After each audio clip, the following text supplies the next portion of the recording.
کو اگر اسی طریقے سے ایکسٹریپولیٹ کروں تو اگر یہ 4 سال رہ جائیں اور یہی ان کی کارکردگی رہے تو اللہ ہی ہمارا مطلب ہوگا، حافظ ہوگا، کیونکہ یہ پھر 51 ٹریلین مطلب 51,000 ارب روپے کا یہ ڈیٹ کریٹ کر دیں گے۔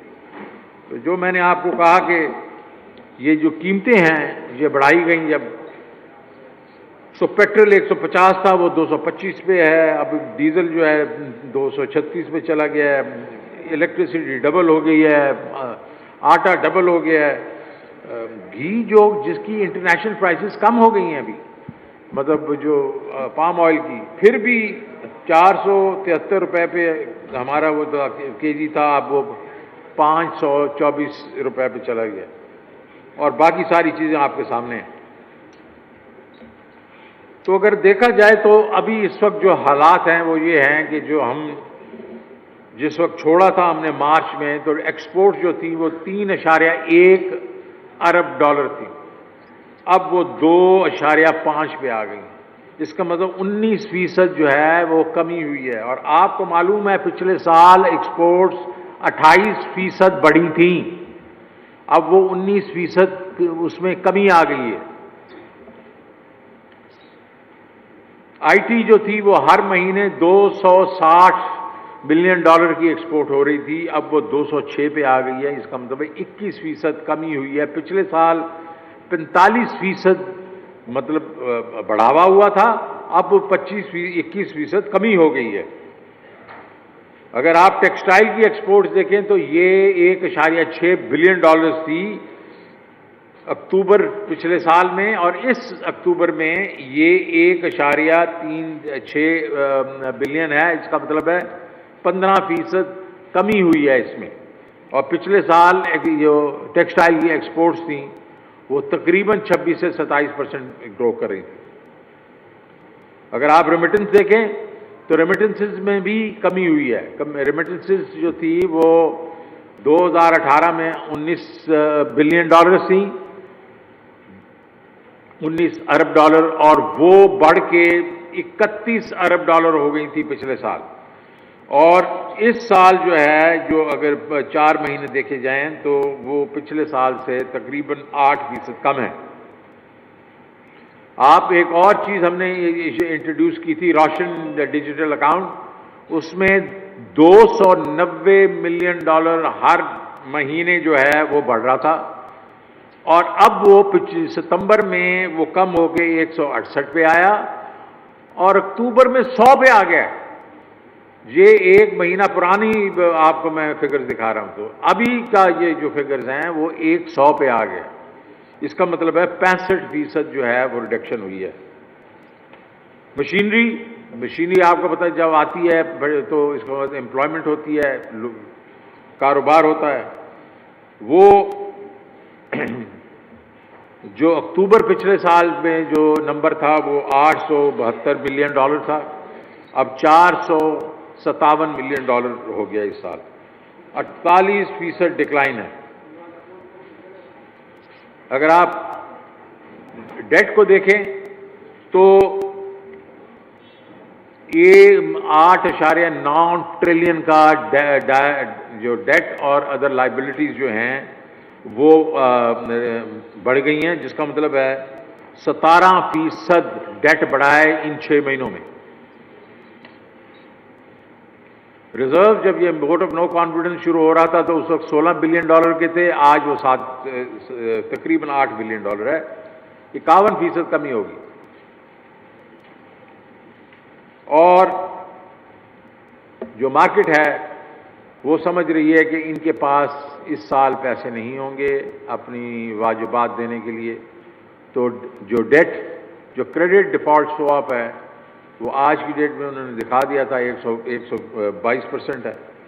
تو لیکن چلیں آج سے کچھ دن پہلے یہ تقریباً 69% تھا۔ یہ ایک مطلب ضروری نہیں ہے کہ مطلب ڈیٹ سواپ جو ہے لوگ جا کے سواپ کر لیں یا انشور کر لیں، یہ ایک قسم انڈیکیٹو پرسیپشن ہوتا ہے مارکیٹ کا کہ مارکیٹ کے بیچ میں کیا لوگ سوچ رہے ہیں۔ اور اس کا پرابلم ہی یہی ہے کہ حکومت کو میں بار بار میں بھی کہتا رہتا ہوں کہ آپ ذرا اپنی کیش فلو دکھا دیں.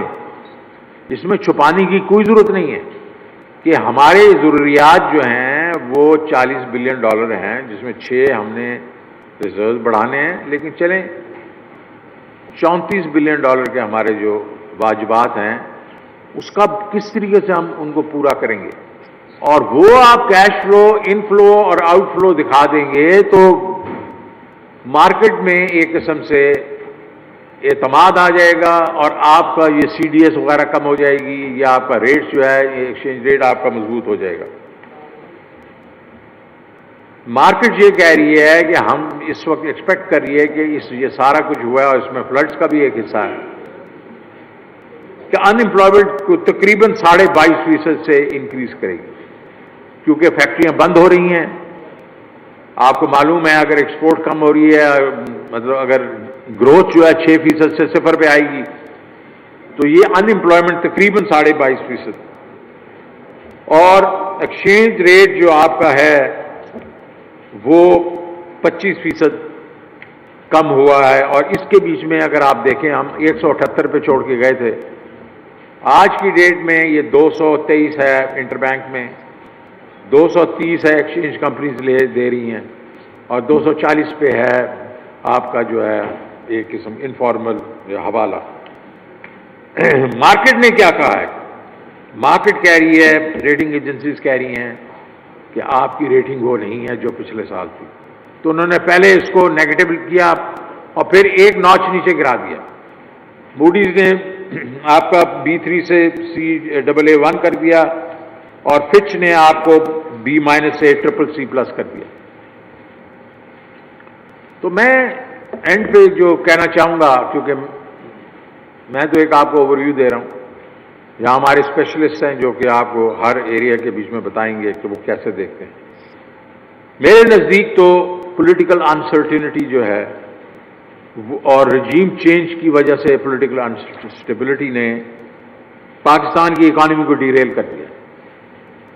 اور میں نے آپ کو وہ سلائڈ دکھائی ہیں کہ 6 مہینے میں جو بربادی ہوئی ہے وہ اسی وجہ سے ہوئی ہے کہ جو رجیم چینج ہوئی تھی اور جس طرح بھی ہوئی تھی اور جس نے بھی کی تھی، اس کی وجہ سے ہماری اکانومی برباد ہو گئی ہے. ہمیں پھر سے شروع کرنا پڑے گا جو ہم نے کام شروع کیا تھا. مارکیٹس، انویسٹرز، ہمارے اپنے دوست ممالک جو ہیں وہ ہمارے پہ بیٹ لینے کو تیار نہیں ہیں اس وقت. وہ کیوں بیٹ لینے کو تیار نہیں ہیں؟ کیونکہ وہ سمجھتے ہیں کہ یہ حکومت جب سے آئی ہے یہ 75% الیکشن ہار چکی ہے. کراچی میں سے الیکشن ہارے ہیں، پورے ملک میں الیکشن ہارے ہیں. اس کا مطلب ہے وہ کہہ رہے ہیں یہ تو سٹیبل، یہ ہمیں نہیں لگتا کہ زیادہ دیر یہ حکومت رہے گی ایون اگر الیکشن بھی ہوئے. تو وہ ہمارے اوپر بیٹ لینے کو تیار نہیں ہے، ہمیں پیسے دینے کو تیار نہیں. سو ہماری جو اکانومی ہے وہ ایک قسم سے ایک کیوس میں ہے. اور پاکستان کو اب کیا چاہیے؟ پاکستان کو ایک سٹیبل گورنمنٹ چاہیے، اور سٹیبل گورنمنٹ اس وقت آ سکتی ہے جب آپ fresh, free and fair election کروائیں. ہمیں الیکشنز کی طرف جانا ہوگا، بیکاز جب تک ہم الیکشن کی طرف نہیں جائیں گے اور ایک مضبوط حکومت نہیں آئے گی، یہ جو انسرٹینٹی ہے، پولیٹیکل انسرٹینٹی، یہ ہمیں اکنامک انسٹیبلٹی دیتی رہے گی. اور جب وہ ہوگی تو ہم اس کے بعد پھر سے وہ پروسیس جو تھا جس کو ہم پہلے کہتے تھے انکلوسو اور سسٹینیبل گروتھ کی طرف گامزن ہوں گے. اس کے بارے میں اینڈ پہ میں یہ ضرور کہوں گا کہ ہمارے چیئرمین عمران خان نے مجھے حکم دیا اور ہماری ٹیم کو کہ یہ تو ہم کرتے رہیں گے جو پالیٹکس ہے، آپ اکانومی کی طرف توجہ دیں، فیوچر کی طرف توجہ دیں، اور آپ اس وقت پلاننگ کریں ہر ایریا کی کہ اس وقت اگر جب الیکشن ہو جائیں اور انشاءاللہ ہم آئیں گے تو پھر ہم نے کیا کرنا ہے. We must hit the ground running. اور اس کے بیچ میں ہم وہ پلاننگ شروع کر چکے ہیں. ہم پہلے یہ جو ہم کھڈے میں جا چکے ہیں، ہم نے کھڈے سے کیسے نکلنا ہے، اور پھر انکلوسو سسٹینیبل گروتھ کیسے لے کے ہم نے کرنی ہے جس سے हमारी आने वाली नस्लें जो हैं वो अपने पांव पे खड़ी हों और किसी से उनको मांगने की जरूरत ना हो। बहुत शुक्रिया।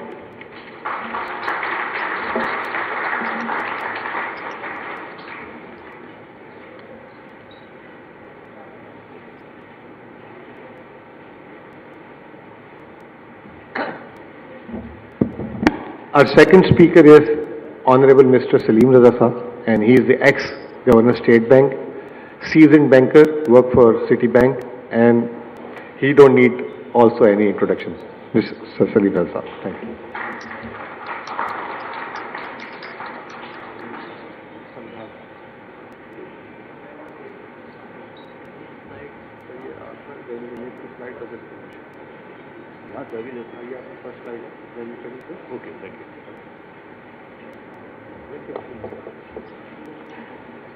अस्सलामुअलैकुम ख़ातीन हज़रात, आपकी इजाज़त से मैं अंग्रेज़ी में बोलूँगा क्योंकि ये इकोनॉमिक टर्मिनोलॉजी जो है उसका सबका तर्जमा मैं उर्दू में कुछ जानता हूँ कुछ नहीं जानता हूँ, तो बेहतर है कि मैं अंग्रेज़ी में कहूँ so that I know exactly what it is that I'm referring to. So my subject is twofold. I want to talk about the economic strain that debt is now imposing on the economy, in which ways it's imposing that strain, and what are some of the things we can do to ease the pressure. And secondly, I'll talk about how our considerably well-endowed financial sector is really falling quite short of the development role that it needs to play, and why it remains a small sector with very limited private credit, and what we can do to change that. So, as a general point, I think we are all aware that our economic malaise has to do with is evident in that we can't grow more than 5% for any period of time without toppling over, without running into encountering balance of payments pressures, and that's been happening for the last 30 years. And so that has ensured that we keep going back to the IMF, in whose programs we've spent a great part of the last 30 years. This is the core reason is lack of investment. 15% of GDP, our neighbors are at 30% of GDP. We need at least 25% of GDP to ensure sustainable 6% or more higher growth. Well, the result is that we have an industrial structure with lots of spaces, lots of gaps, lots of missing pieces, which we fill with imports, which we fill with foreign exchange debt that gets us imports, because we run trade deficits in the end. Also, our agricultural productivity has not grown, it's been quite static, and from being agri-exporters some years ago, we're now agri-importers. So the bias of our economy, with growth is that we will suck in more and more foreign debt to balance the economy. So going forward, if we're going to break this chain, we have to look at reforms, restructuring, which will be implemented, which will show results in the medium and longer term. And as long as we're not willing to undertake those reforms, because short-term pressures are too high, and very often the short-term pressures come from trying to meet IMF targets, because, as I said, much of the period's been spent under IMF programs. So it's either that or it's political pressures, but we haven't got around to medium and longer-term reforms. And I'll stop this subject on that note, that as we go forward, the short term and the medium and the longer term have to be addressed harmoniously. I think that's what Mr. Tareen said, that it is the intention to go forward that way. So returning to my subject, so foreign currency debt, the pressures of foreign currency debt. If you look, this is from the IMF staff papers as of the first week of September this year, so 2 months old.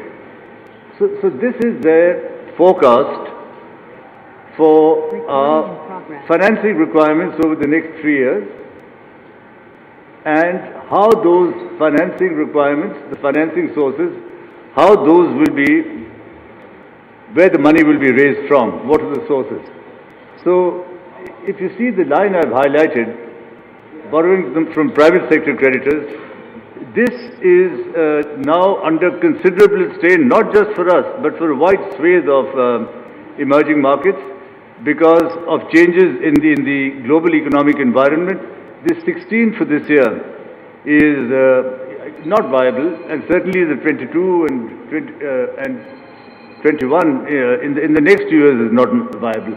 So what that would suggest is that some kind. So if those inflows are not viable, then the debt servicing, which is that first line, that's our financing requirement. That's what we need to repay, and we need to fill our current account deficit. That becomes unviable. We cannot raise resources to service our debt. So we have to look at some form of debt restructuring. As I said, this is now not just an issue for Pakistan, it's an issue for a large number of emerging markets because the external environment has changed. Higher dollar exchange rates mean a bigger cost of imports on countries. The higher interest rate means much higher debt servicing costs for borrowing countries. The rolling back of quantitative easing that's been in place for the last 14 years, that is now forcing interest rates even higher, and energy spikes or energy shortages, energy spikes and prices are causing inflation across the West. Now, and therefore demand in the West is declining. Growth for advanced countries is meant to decline according to the World Bank from 5.1% this year to 3.8% from 5.1% last year to 3.8% this year and 2.3% next year. So that would mean a lower propensity for them to import from developing countries, from emerging markets. So emerging markets exports are going to go down as well.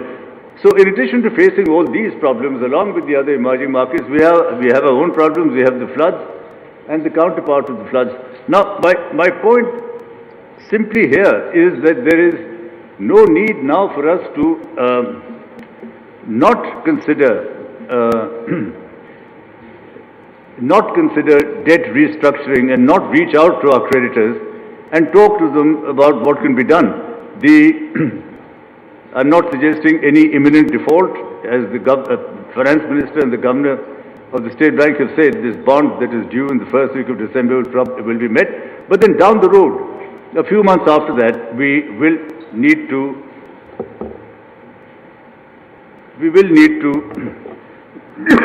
consider, we will need to have completed some kind of restructuring arrangements. Now, what should they be? That's our list of creditors.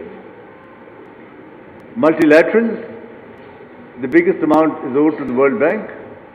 Bilaterals, which are Paris Club and non-Paris Club. Paris Club, 10.7, biggest part Japan. Non-Paris Club, if you add all the different portions of China up, that comes to 23 billion. And then bonds, 8.6, and commercial credit. This is borrowing for trade, borrowing from sovereign, syndicated loans from banks, and then separately borrowings from Chinese commercial banks. Now, in fairness, our approach towards restructuring should be, first of all, it should be comprehensive. In other words, not piecemeal, not a little here and a little there, and one rollover here and another rollover there, but let's take the whole span of our debt and think of a period of grace, an extension that gives us time to recover so that we can get on to proper debt servicing capabilities in, say, 3 years from now. That's what the approach should be. It's also unfair to look at one particular creditor to support you, because effectively you're asking him to subsidize the people whose debt you are not restructuring. So you transfer the burden from you as the borrower, you transfer it to the one creditor who lent to you, because you send that money on to another creditor who's not restructured. So it's fair that we look at involve everyone, and it's reasonable that we think of one substantial restructuring, not little piecemeal restructuring. So, that was the issue on external debt. If we don't, I'm sure they are thinking about it in Islamabad, but if it's not well launched in the next couple of months. By the way, after after the G20, after the suspension, this debt servicing suspensive initiative, the DSSI, after it finished last year, the G20 came up with another program. It's called the Common Framework for Debt Treatment, anticipating the problems emerging markets are going to have for all the reasons that I mentioned. They have opened a forum that is going to look at debt restructuring preemptively. Countries can apply, they'll take a look, and if they think restructuring is right, due, they will set up a creditor committee within 6 weeks to take matters further. It's not moving very fast, this program, but I just want to point out that the advanced world has accepted that there is going to be a measure of strain, and it's better that the debt problem be handled preemptively rather than wait for defaults like in the 1980s or like in the Asian crisis, which then feed on themselves and make matters much worse. So those are my comments on foreign debt. On domestic debt, which is also a big strain and is squeezing resources out of our economy. Let me start with the banking sector, because that will take us on to government debt and show the crippling effect that government debt is having on the rest of the economy, the crowding out effect on the rest of the economy. Our banking sector is small, and there are lots of reasons for that. I won't bore you with them, but because the banking sector is small, we have one of the lowest private sector credit to GDP ratios, around 17-18% is what it is and what's it been. I mean, that's not adequate for 220 million people. That's not adequate for an economy that would aim to grow 7% or 6%, 7% like our neighbors are. So, one reason why our advances are low is because the banking sector is small. The other is because the giant appetite. This is what's happened to advances to deposits of banks since December 2005. So from a ratio of 75%, in other words, banks lent $75 of every $100 that they got, it's now down to about 46-47%. So out of every $100 they get, they lend only 45 or 46. So where does the difference go? The difference goes in government in government debt. The difference goes in government debt. This is the rise that those blue dots are the rise in borrowing from banks by the government. The red dot is if you combine borrowing from banks with borrowing from the state bank on the part of the government, you can see that it has really put the squeeze very heavily on the capacity of banks to lend to the private sector, and in fact wiped out the SME sector. The SME sector, you measured it on the right-hand side, the SME sector once took about 18 or 19% of total credit, fell down to 5 in about financial year 13, and really since then has continued stagnant or even shrinking. Where has the money gone that would have gone here? It's gone to government debt. So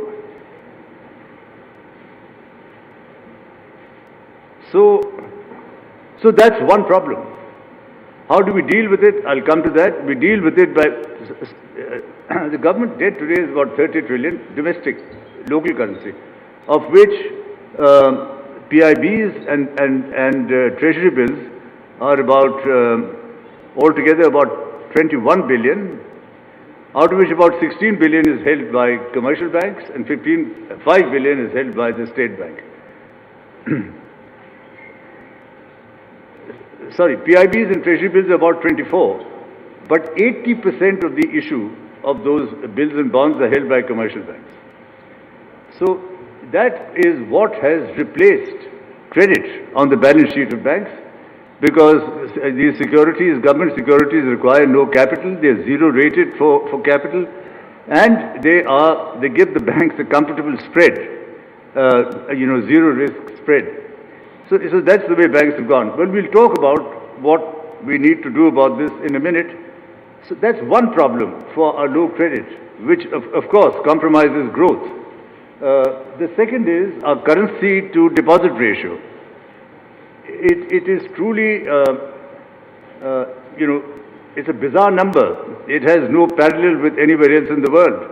The next highest country I could find was Peru, at 21%. Now, what this means is, there are, well, in numbers, there's about 7.7 trillion, about 8 trillion, that's held in cash, and there's about 21 trillion in deposits. If you know the banking multiplier, to bring 1 trillion in cash will give you, because one bank makes a loan, that becomes a deposit in the second bank, that bank makes a loan, which becomes a deposit in the third bank. It's about 3.5, 4 times. So 1 trillion coming in will give you 3.5, 4 trillion more expansion of banks' balance sheets. So it is vital to get this 7.78 trillion down by 2 or 3 trillion. So we have to squeeze this as well.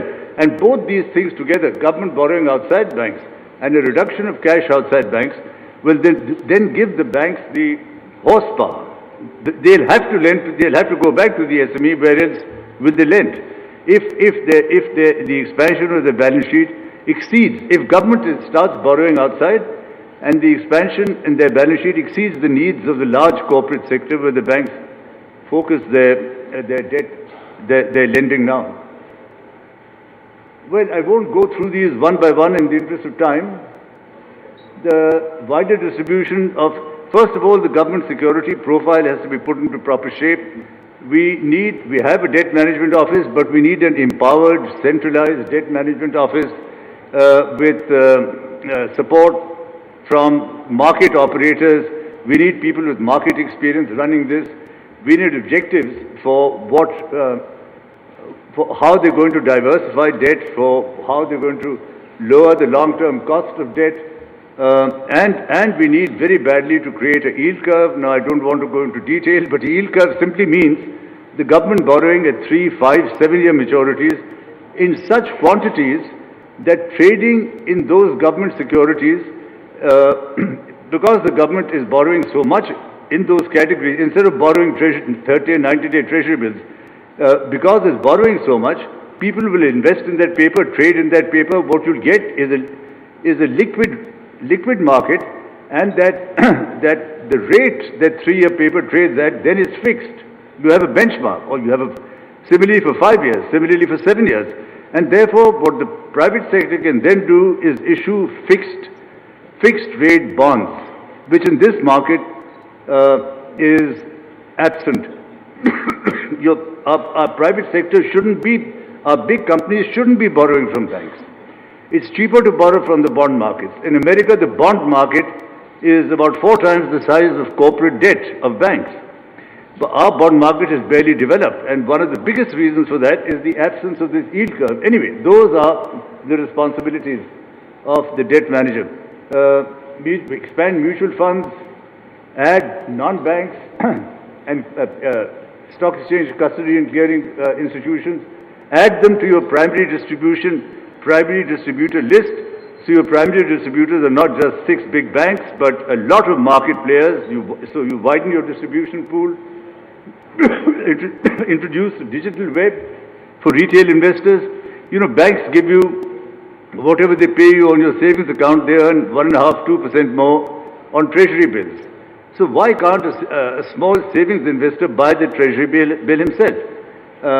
And if you have a digital web portal, then anyone with 10,000, 20,000, 30,000 rupees can go and buy a treasury bill or buy a bit of a treasury bill. Treasury bills should also be fragmented once retail investors come in a big way. greater access of foreign investors, not today, today we may not be attractive, but it can all change in a year and a half. Use global clearing systems, increase trading on the stock exchange itself, identify new assets for sukuk issues. The reason our sukuk issue is muted is because the governments had problems identifying assets. They exist. They usually need some clearing up on title, etc., which should be done, and then we should consider asset-light sukuks.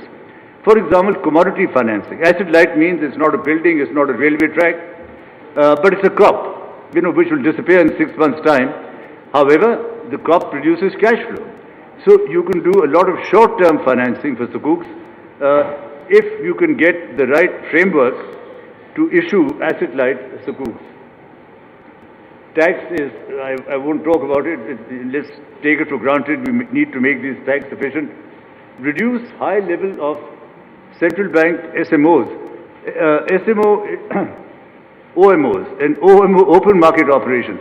These are injections that I'm referring to that the State Bank carries out.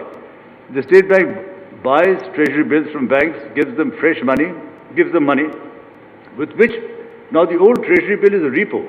So the bill they bought hasn't been sold to them, it's been repoed. So it's still owned by the bank.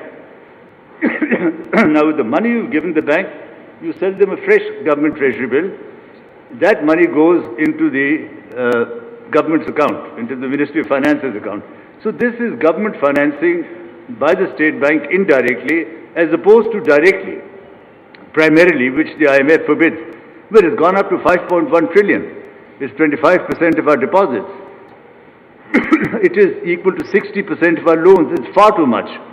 So the first success with widening distribution and raising more treasury bills should be to run this SMO figure down from 5.1 to really under 1 trillion. Now that can happen over a long period of time. They should certainly get it down by 1-2 trillion in the short term. I've only taken, again in the interest of time, I've only taken one strategy for pulling in cash. One of the biggest, one of the most important reasons people hold cash, yes, of course, there's an informal market where, there is not unrecorded market where cash is obviously the way to trade, not through bank accounts, that gets you into the recorded market. But they're also important, the other important reason people hold cash is the transactional need. 96% of our transactions, our retail transactions are still cash.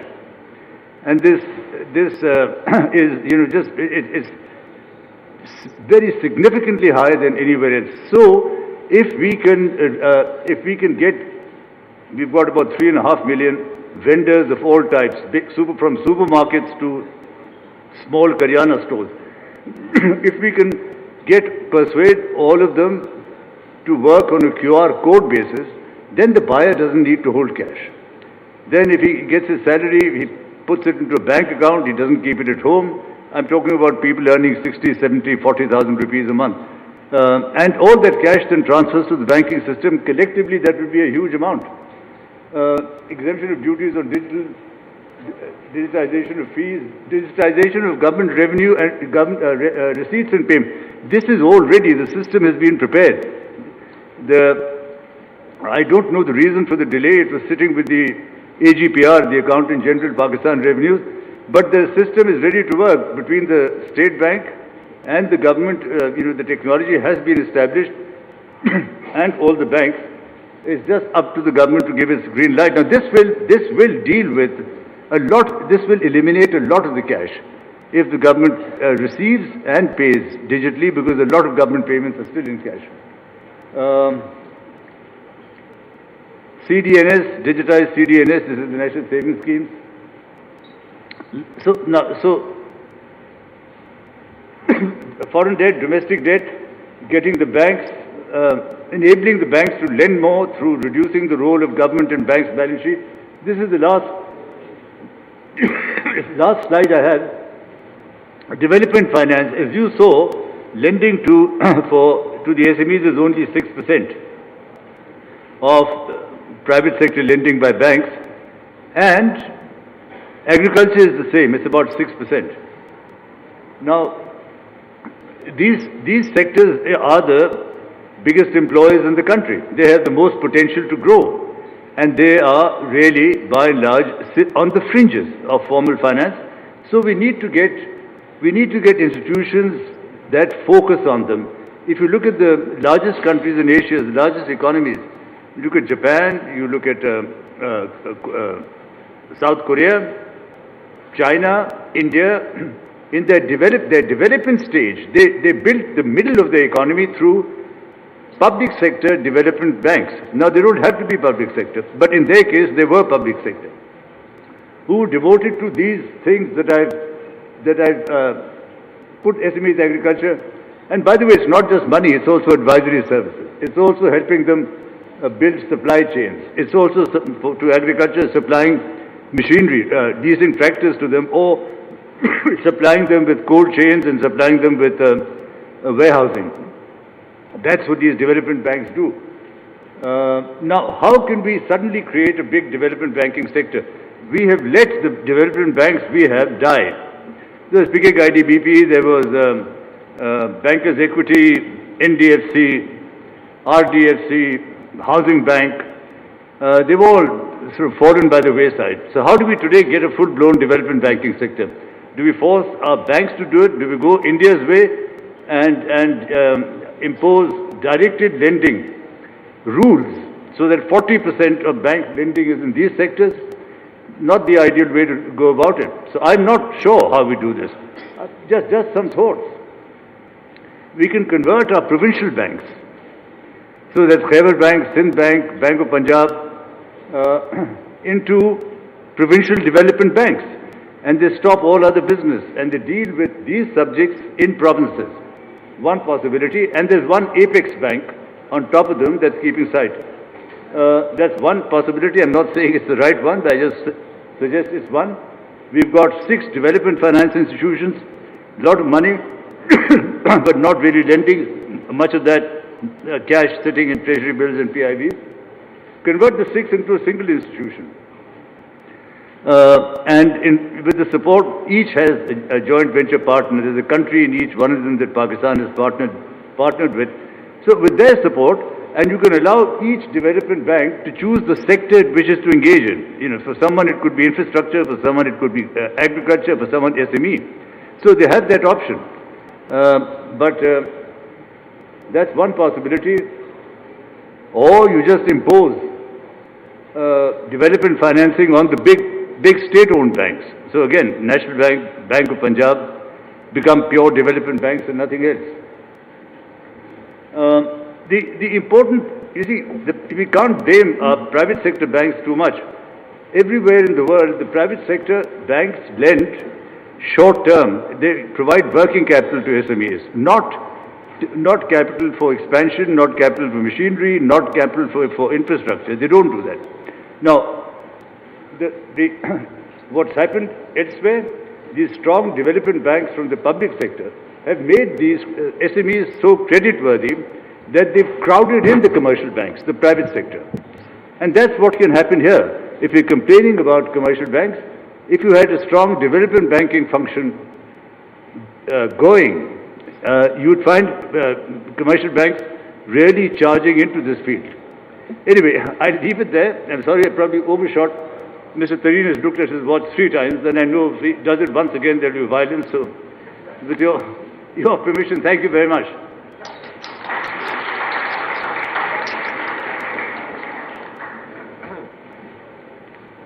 Thank you very much, Salim Raza Saab. In the interest of time, we are already behind 15 minutes, so I'm going to quickly invite Mr. Asif Qureshi. He is the co-founder and CEO of Optimus Capital. So, and he has a 26 years of experience. He is a financial market guru, and he'll be talking on energy. Asif Qureshi Saab. Thank you. You have to Sorry. Dear Assalamu alaikum everyone. Since I have just about 10 minutes to complete this presentation, I'll try to be as quick as possible. This is one slide which sort of summarizes the crushing weight that the economy is facing because of the energy sector. $26 billion of energy import in 2022, which comprises about 49% of the total primary energy supply of the country, 1,070 billion rupees paid out to the power sector as fiscal support, cumulatively about 4.8 trillion rupees paid in since 2007 when the problem of circular debt in the power sector first emerged, 2.3 trillion outstanding power sector circular debt, about 720 billion rupees of gas sector circular debt, 25 billion units of electricity which are lost in T&D, about 300 MMCFD of natural gas which is wasted as UFG. So this is sort of the scorecard or the medical record of the health of the energy sector and the challenges it poses to the broader economy. We are facing an increasing reliance of energy imports. As you can see from the chart, it used to be about less than 30% 15 years ago. It's gone up to about 50% already, and this trend is increasing. Last year, total energy imports were $26 billion, comprising $18.3 billion of oil imports, $5 billion energy, LNG, and $2.7 billion worth of coal imports. So these numbers are clearly not sustainable. And one of the reasons why we're facing rising energy imports is because the local production of oil and gas has been declining. Since peaking 10 years ago in 2012 at about 4.4 billion cubic feet per day, our gas production is down to about 3,400 billion cubic feet per day. Oil production peaked a couple of years ago. It's down significantly from the peak levels, about 95,000 barrels per day. And these are not encouraging trends for the energy sector in general and for the broad economy in particular. Power sector is by far the biggest drain on the economy. Like I said before, we have invested about 4.8 trillion rupees cumulatively in shape of budgetary support. In the power sector, we still have an outstanding stock of circular debt of about 2.3 trillion rupees as of June 2022. And if you include the cost of budgetary support, obviously the government had to borrow to inject that money into the power sector. At 8%, that comes out to about another 2.3 trillion rupees. So cumulatively till June 2022, this sector has already cost 9.5 trillion rupees. And the recent numbers, if you take those into account, it would be in excess of 10 trillion rupees.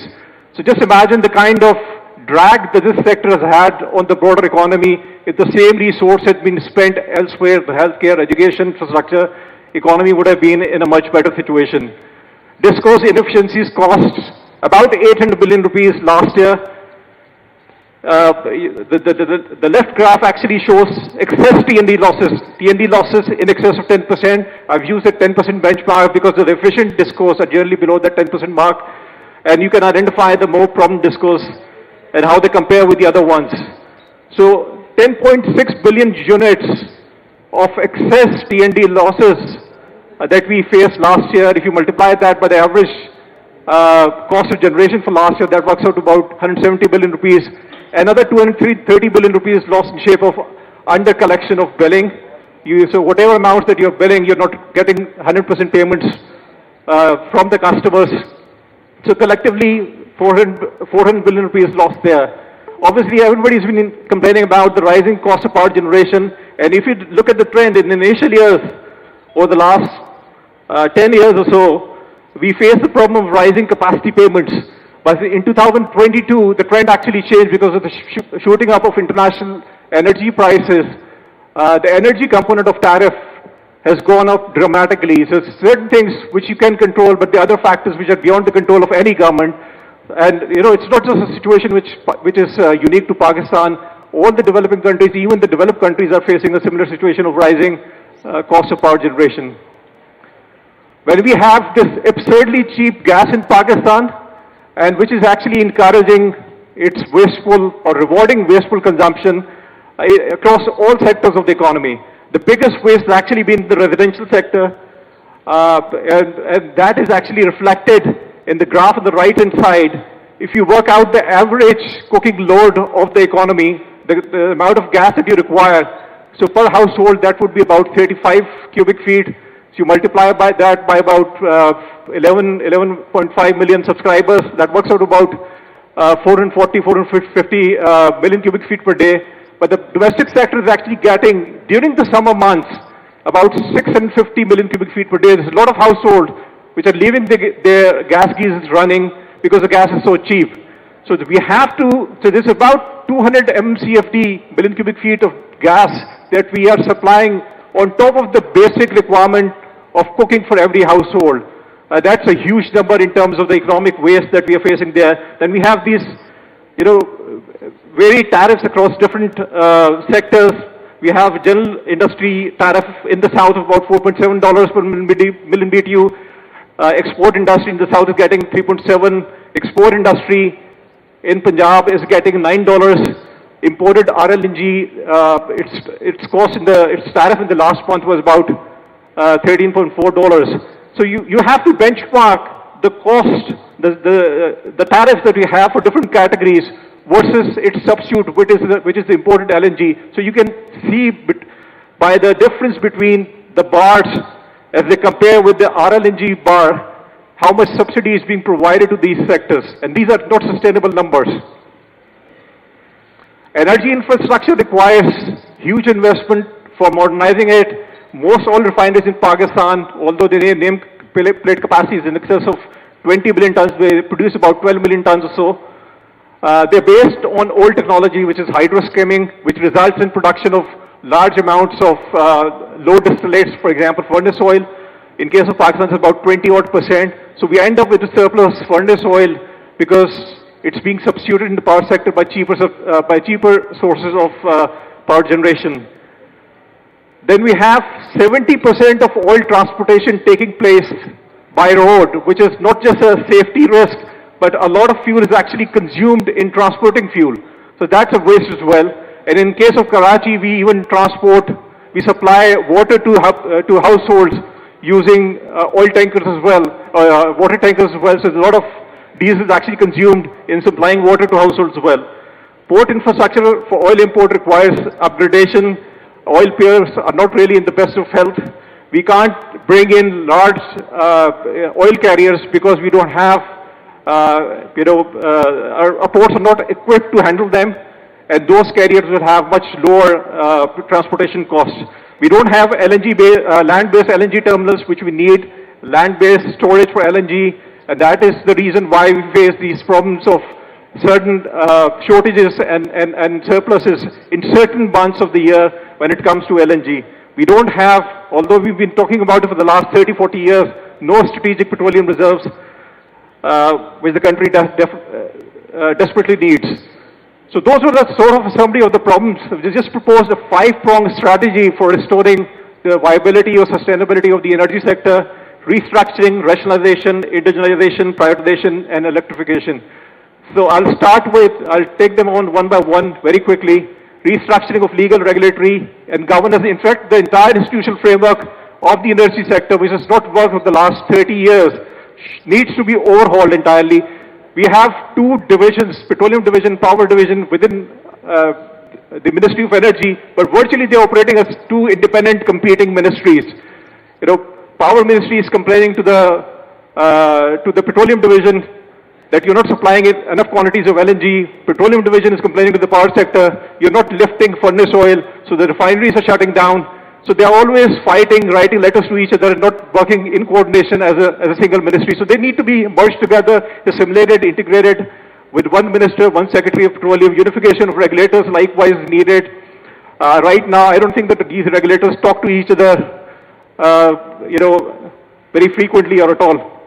We need to appoint regulatory board members. Right now, we have provincial representatives. We need to replace them with functional roles, people who are qualified in the respective areas in technical, finance and other related fields relating to energy to be appointed on those board members. As board members, market-based compensation for all staff, capacity building across the board, along the entire institutional chain. Overarching national energy policy, rather than having these bits and pieces of different policies for each individual segment of the energy chain, which don't hang together as one policy. We need one national energy policy, which should be overarching, and then we have these subcomponents. We need to have a roadmap for deregulation as well. National rationalization of energy prices, I've labeled that point before. We require a major immediate increase in natural gas prices if the sector has to remain solvent. There are massive amounts of receivables which are building up in the gas sector, which are affecting your exploration activities as well. Unified framework of pricing so that all energy substitutes are actually priced based on their heating value while accounting for the pollution effect of different fuels by levying certain carbon taxes on those fuels. Then we need to remove cross subsidies. One category of consumer is subsidizing the other category. That needs to be removed. The government must have direct or targeted subsidies in place. We require comparative industrial tariffs so that a lot of the load which has shifted or which could potentially come back to the grid must be brought back. So a lot of this captive generation, if the industries are offered reliable and competitive electricity supply, this load will come back to the grid. Then we need to reduce the capacity purchase price, the CPP curve of the power sector by flattening out the biggest component of capacity payments, which is the debt servicing component. So we need to extend the debt tenors of these power debts. About 45% of total capacity payment actually is actually from the public sector, especially these large nuclear power plants and hydropower plants. So the charity begins at home. So the government must start by reprofiling its own public sector debts before it moves down to the private IPPs. The internalization of energy, I don't think that this point could be overemphasized. In the oil and gas sector, there are a lot of, in fact, there's one representative of Sui South here. I was talking to their MD. What they have done very wisely is that they've reached out to some of the E&P companies who have plugged some gas production because the field economics was not making sense, because as the field ages, you have more impurities in the field. The gas quality is no longer pipeline quality, and they need to invest a lot more just to ensure that energy can be supplied or put into the power system. So we need to enable production from existing non-producing gas fields by offering them lucrative prices or bilaterally negotiated rates. We need to encourage upstream activities, address the key issues, which is security, simplifying the approval process. There are a lot of red tape in getting the approvals from the government, and we need to offer better valid pricing, not just for conventional gas, but also for tight gas. Likewise, we need to expand the new frontier we formed in shape of thermal coal, use thermal coal for substitution of imported coal by blending it in existing power plants and existing cement plants, carry out feasibility of using that coal for gasification purposes. Then we have massive, you're already aware of this, hydroelectric potential, wind potential, and solar energy potential. So this is the next, obviously, prioritization, in my view, is a bust for efficiency and investment. Two factors which are the biggest contributor to circular debt are higher T&D losses, excessive T&D losses of distribution companies, and under collection of billing, which account for about 400 billion a year. As per IEA, we require nearly twice as much investment in the T&D sector of the next 10 years than we did in the last 10 years. So all these things, operational efficiency improvements, massive investment which are required in the T&D sector, cannot be done while these companies stay in the public sector. So we need to privatize them, bring in financially sound investors, and ensure that they are supported by strong operators. And I've presented it as a chart. A lot of people talk about, what will privatization do or bring it to efficiency of these companies. K Electric is a case in point. Over the last 10-15 years, they have brought down, since privatization, their T&D losses from about 35% to just 15% this last year. This is the last slide. Electrification of energy use. As they say, the new cliche is electricity is the new oil. So the conventional boundaries of different fuels being used, petrol being used only for transportation, gas being used for space heating, for water heating, a lot of these boundaries are now getting blurred, and there is a convergence of energy use taking place with a more prominent role of electricity. 20 years ago, we would make tea on a gas stove, warm up food on gas stove as well, but we do that using microwaves and electric kettles now.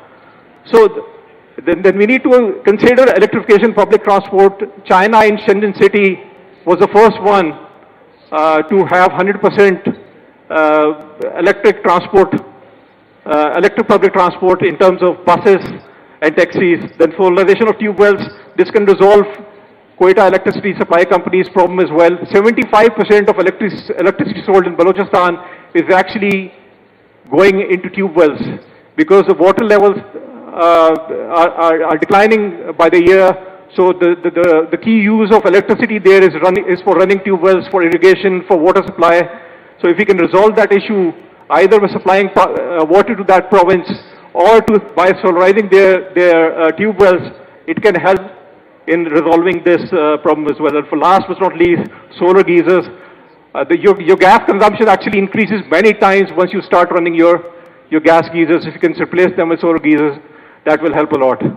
So with that, I'll conclude. I hope I've done that in time. Thank you very much.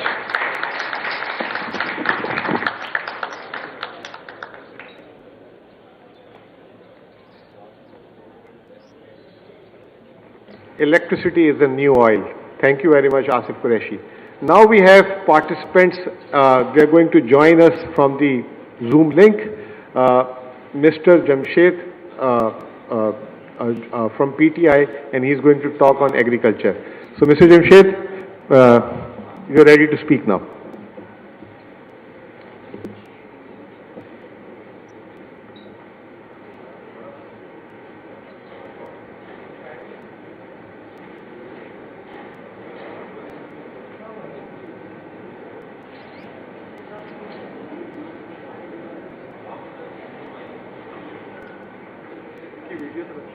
Jamshed साहब आप unmute करें अपने आप को please.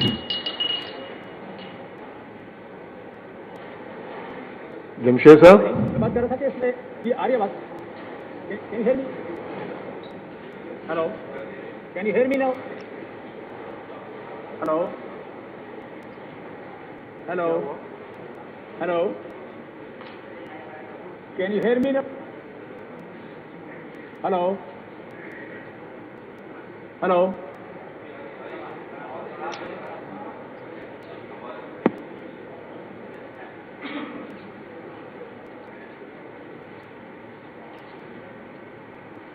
Jamshed साहब आप बोलें, शुरू करें बोलना.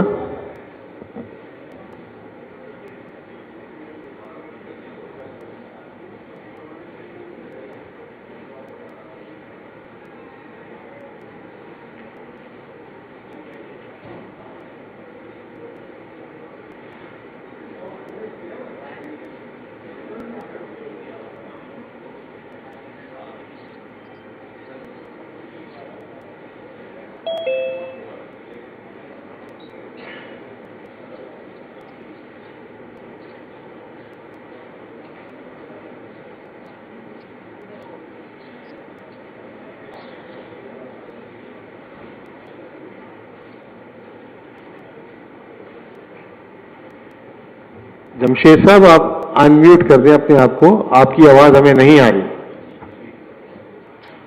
अनम्यूट करें अपने आप को. जी hello hello hello, can you hear मी?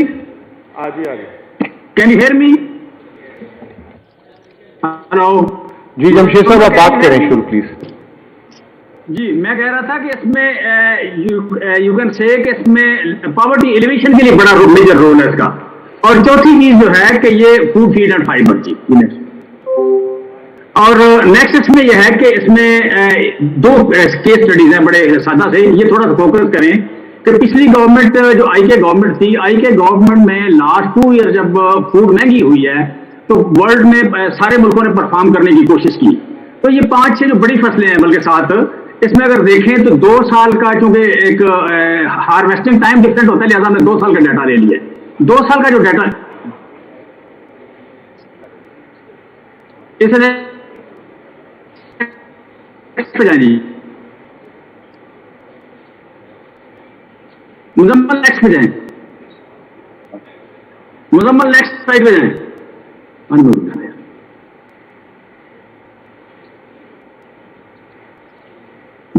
इसको ये अगर देखें कि इसमें 2 साल के डाटा में जो वर्ल्ड की ग्रोथ है वो आप और पाकिस्तान की ग्रोथ, तो तमाम फसलों में कोई 5, 7, 8, 9 ग्रोथ हमारे यहाँ ज्यादा है. ये केस स्टडी है کہ یہ جو اسٹیگنٹ گروتھ تھی پاکستان میں زراعت کی کئی سال رہی، لیکن یہاں آپ دیکھیں تو 2 سال میں آپ یو کین سے کہ آپ بالکل معجزے کر سکتے ہیں، اور ہم نے کیے ہیں.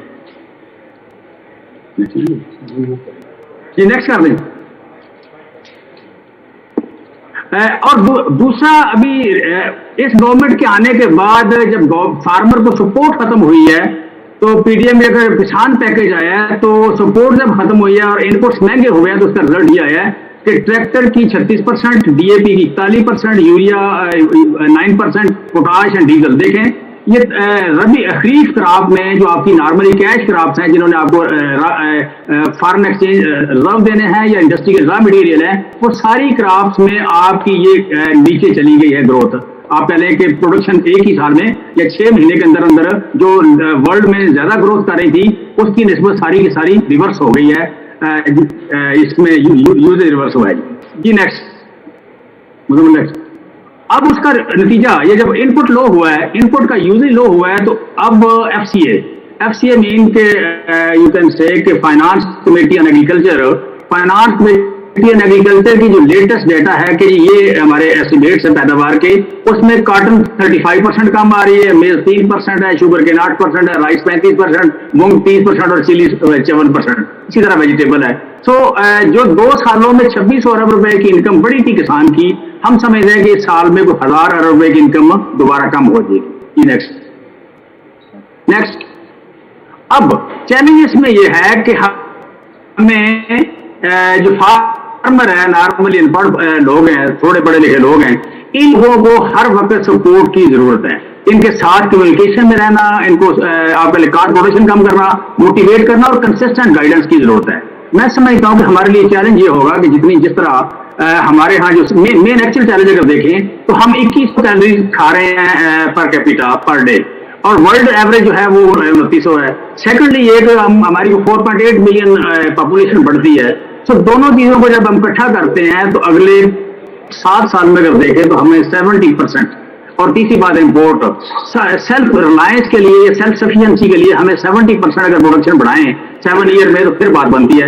لیکن میں سمجھتا ہوں کمفرٹیبلی ہم 5 to 6% G D P growth کر سکتے ہیں زراعت میں، اور اس کا طریقہ کار یہ ہوگا کہ لو کاسٹ پروڈکشن، موٹیویشن اور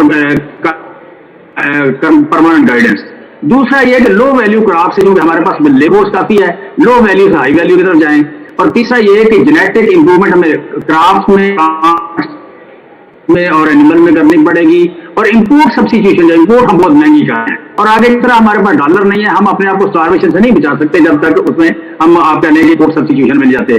فارمر منڈی کا کنسپٹ بڑا شاندار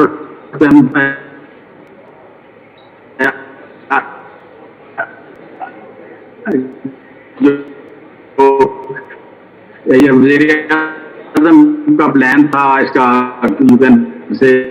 ویدر لمبا ہے، آلموسٹ 8 مہینے کا ہے. 8 مہینے کا جو ہاٹ ویدر ہے یہ نمبر آف کراپس ہمارے ہاں زیادہ کر سکتا ہے. اور جن کراپس کو ٹھنڈ زیادہ چاہیے وہ کراپس ہمارے ہاں پیداوار تھوڑی دیتی ہیں. گندم ہے یا آلو ہے، یہ پیداوار تھوڑی دیتے ہیں، اسپیشلی گندم ایک ہمارا ویک اور ایپل فوڈ یہ ہے. سو ہمیں ڈائٹری ریکوائرمنٹ جب ہم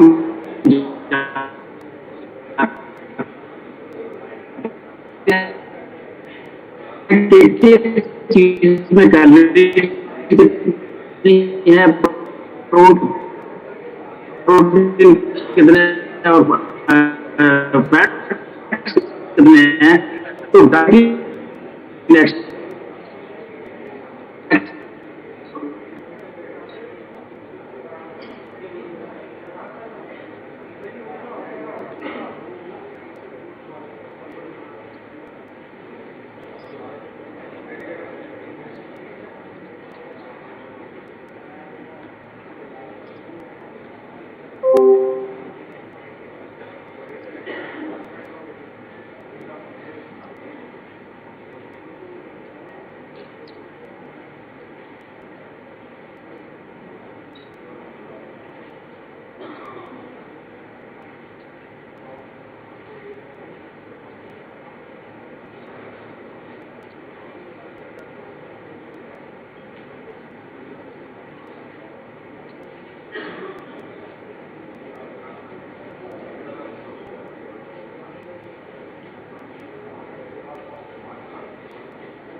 آ رہا ہے مجھے کا مہنگائی کا میوٹ کر لیں ان کو میوٹ کر دیں.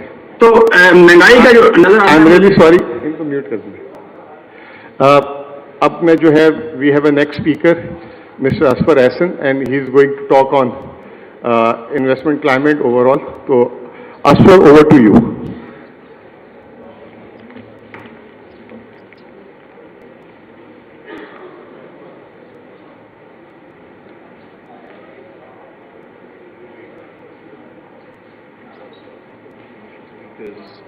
Ladies and gentlemen, Assalamu alaikum and very good evening.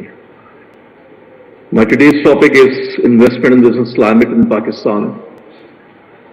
شروع میں شوکت ترین صاحب اور سلیم رضا صاحب نے ایک اوور ویو دیا ہے پوری اکانومی کا, تو میں اس ڈیٹیلس پہ تو نہیں جاتا. I will take only 3-4 minutes and I will share only a few points related to investment climate.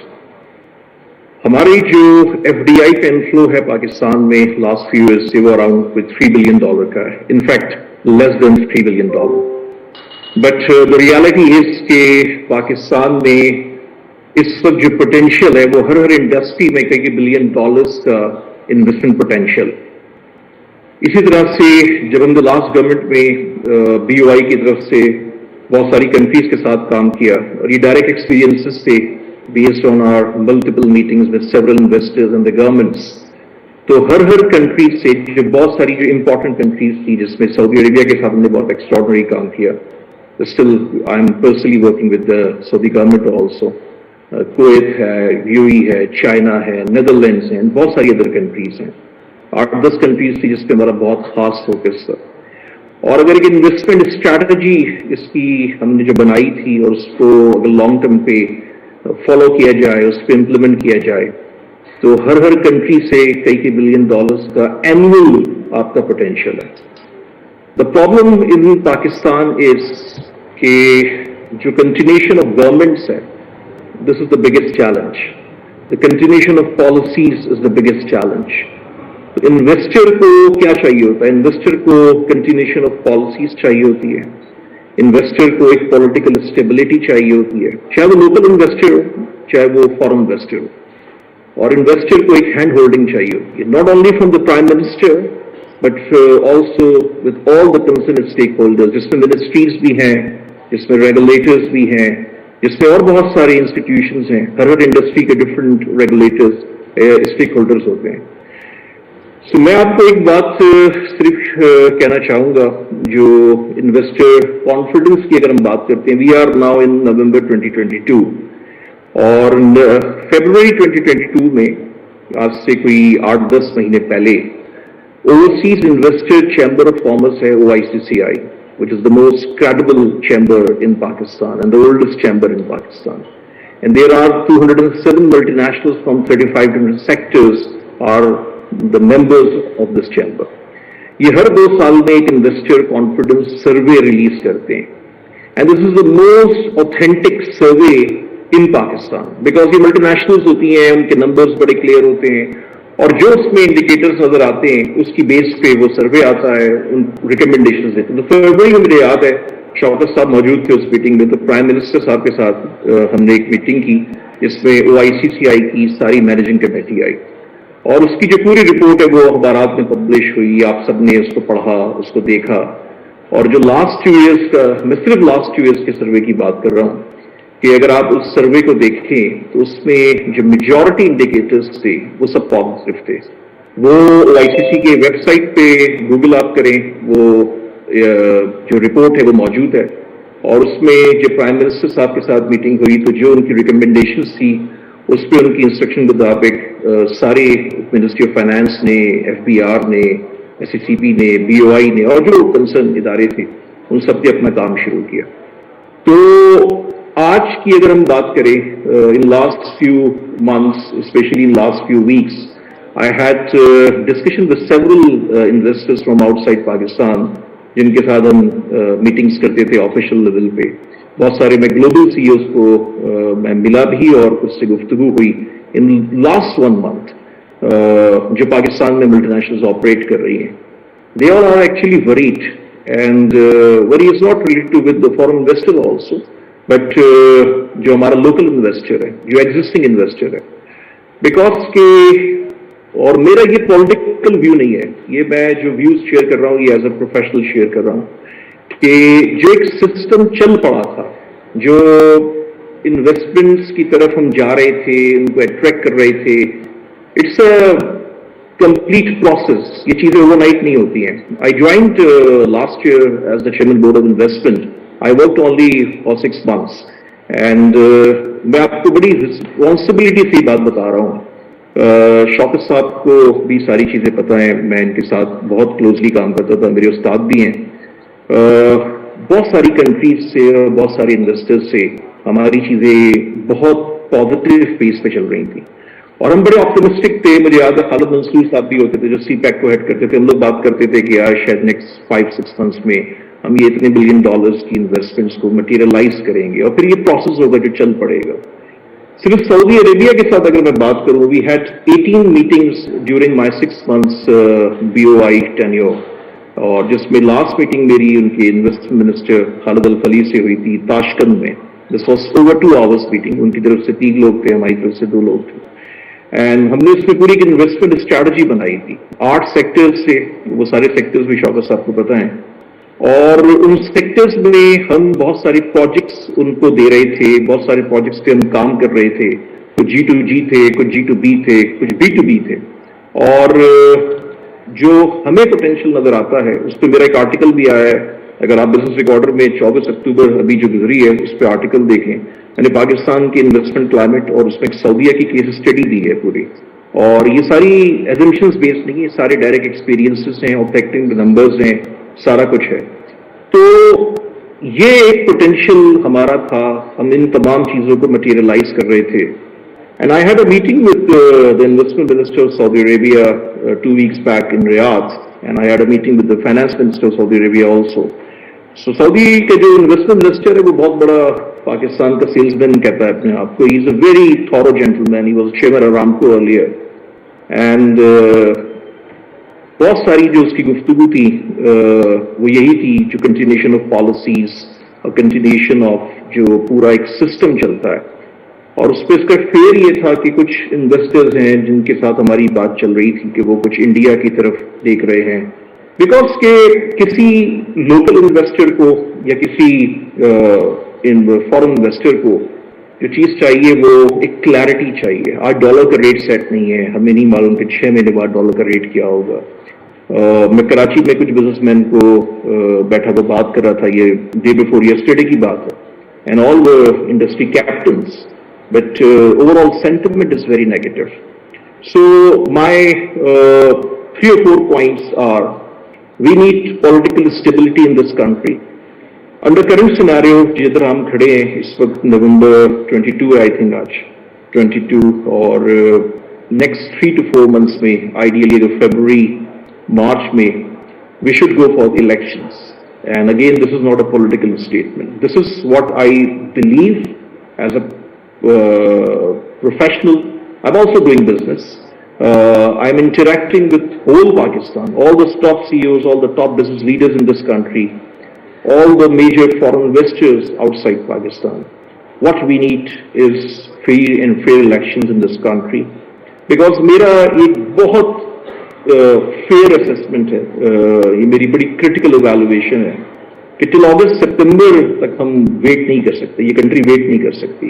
تو سارے اسٹیک ہولڈرز جو اس کنٹری کے ہیں, ساری پولیٹیکل پارٹیز ہیں, ہماری ملٹری لیڈرشپ ہے, سب کو ایک پیج پر ہونا چاہیے اور اس ملک کے لیے ہونا چاہیے. پالیٹکس کو سائڈ پہ رکھ کے اس ملک کے لیے آپ کو بیٹھنا چاہیے کہ فیبروری مارچ میں آپ کو فری اینڈ فیئر الیکشنز کرانے چاہیے. اس پہ پھر جو بھی گورنمنٹ آتی ہے اس کو آپ ایکسیپٹ کریں, 5 سال کا ٹائم دیں. یہ جو 3 سال میں آپ گورنمنٹ کو ہلا دیتے ہیں نا, یہ چیز کبھی بھی انویسٹمنٹ کو سسٹینیبل گروتھ کی طرف لے کے نہیں جائے گی. اور جو ایک اور پوائنٹ ہے وہ یہ کہ ساری چیزوں کو ایک طرف رکھ کے جو اکنامی ہے آپ کی, جو اوور آل انویسٹمنٹ کلائمیٹ ہے, اس میں آپ کو جو کانفیڈنس انویسٹر کو چاہیے, چاہے وہ اگین لوکل انویسٹر ہو چاہے وہ فارن انویسٹر ہو, اس کے لیے آپ کو وہ میجرز لینے, وہ آپ کو اقدامات کرنے. پالیٹکس آپ کی ہوتی رہے گی, پالیٹکس آپ کی چلتی رہے گی, لیکن خدا را اس کے لیے میرا موقف یہ ہے کہ we should go for elections, free and fair elections. اور اس کے بعد جب تک یہ سلسلہ 5 سال کا پھر شروع نہیں ہوتا, یہ انویسٹمنٹ میں آپ کو بہت تکلیف سے بٹ اگین بہت رسپانسبلٹی سے بتا رہا ہوں کہ نیکسٹ 7, 8, 9 منتھس آپ کو میجر فورن انویسٹمنٹ پاکستان میں نہیں دیکھیں گے.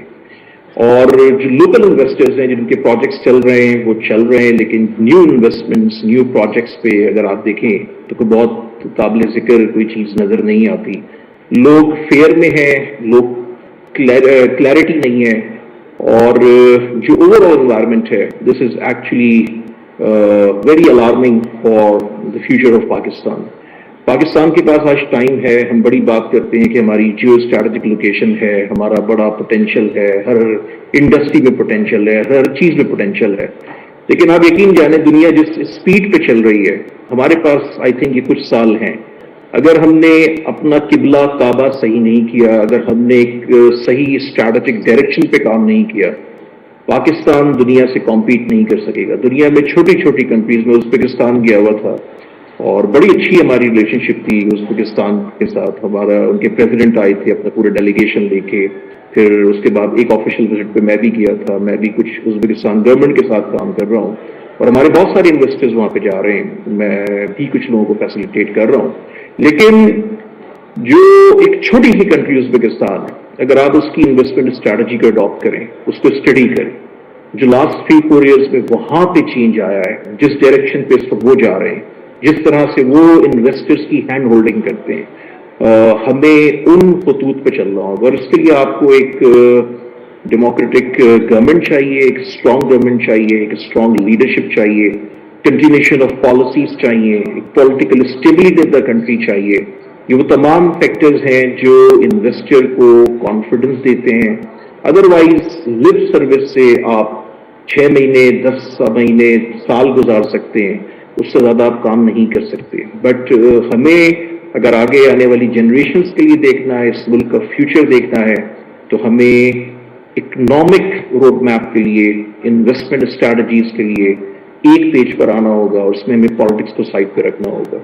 So this is my concluding remark, and I appreciate the organizers of this seminar for hosting this academic interaction, and I hope کہ اس کی جو آؤٹ کم آئے گی اور جو اس کی آپ اویئرنیس کریٹ کریں گے, جو اس وقت کے ڈیسیجن میکرز ہیں وہ اس کو کنسیڈر کریں گے. پاکستان زندہ باد.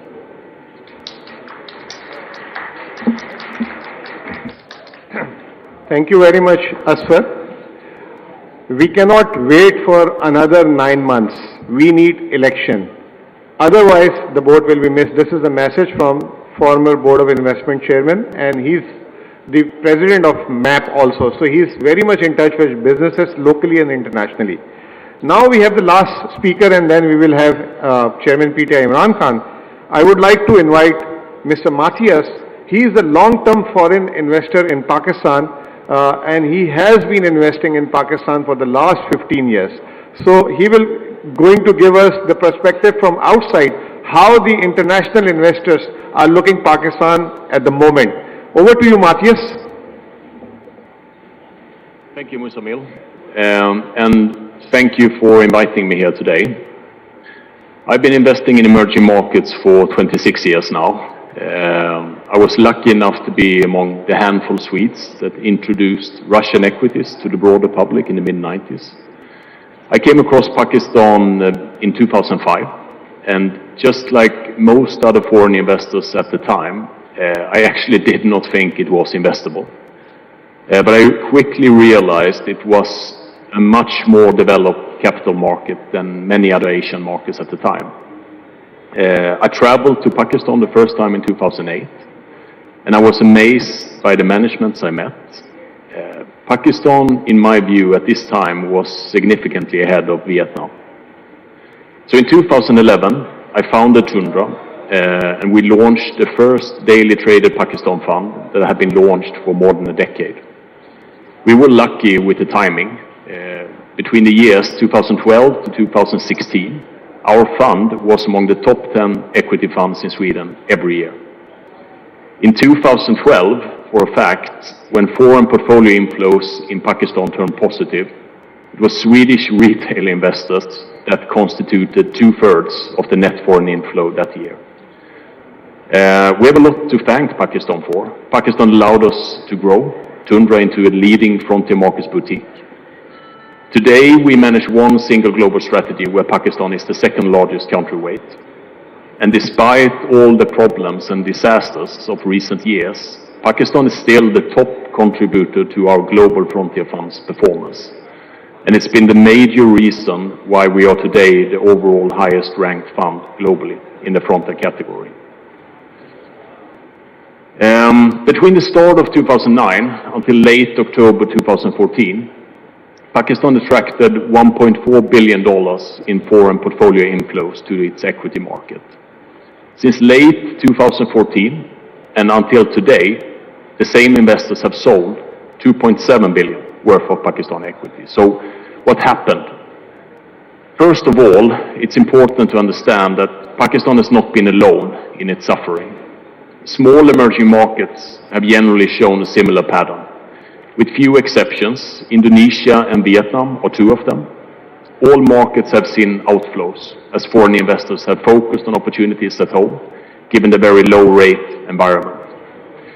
During the last 8 years of outflows, the MSCI Frontier Markets Index, excluding the GCC countries, is down 18% versus Pakistan's 35% in US dollars. A second reason was, of course, that most small emerging markets took a huge hit when COVID came up on the agenda, given that you have limited room to provide support to your populations.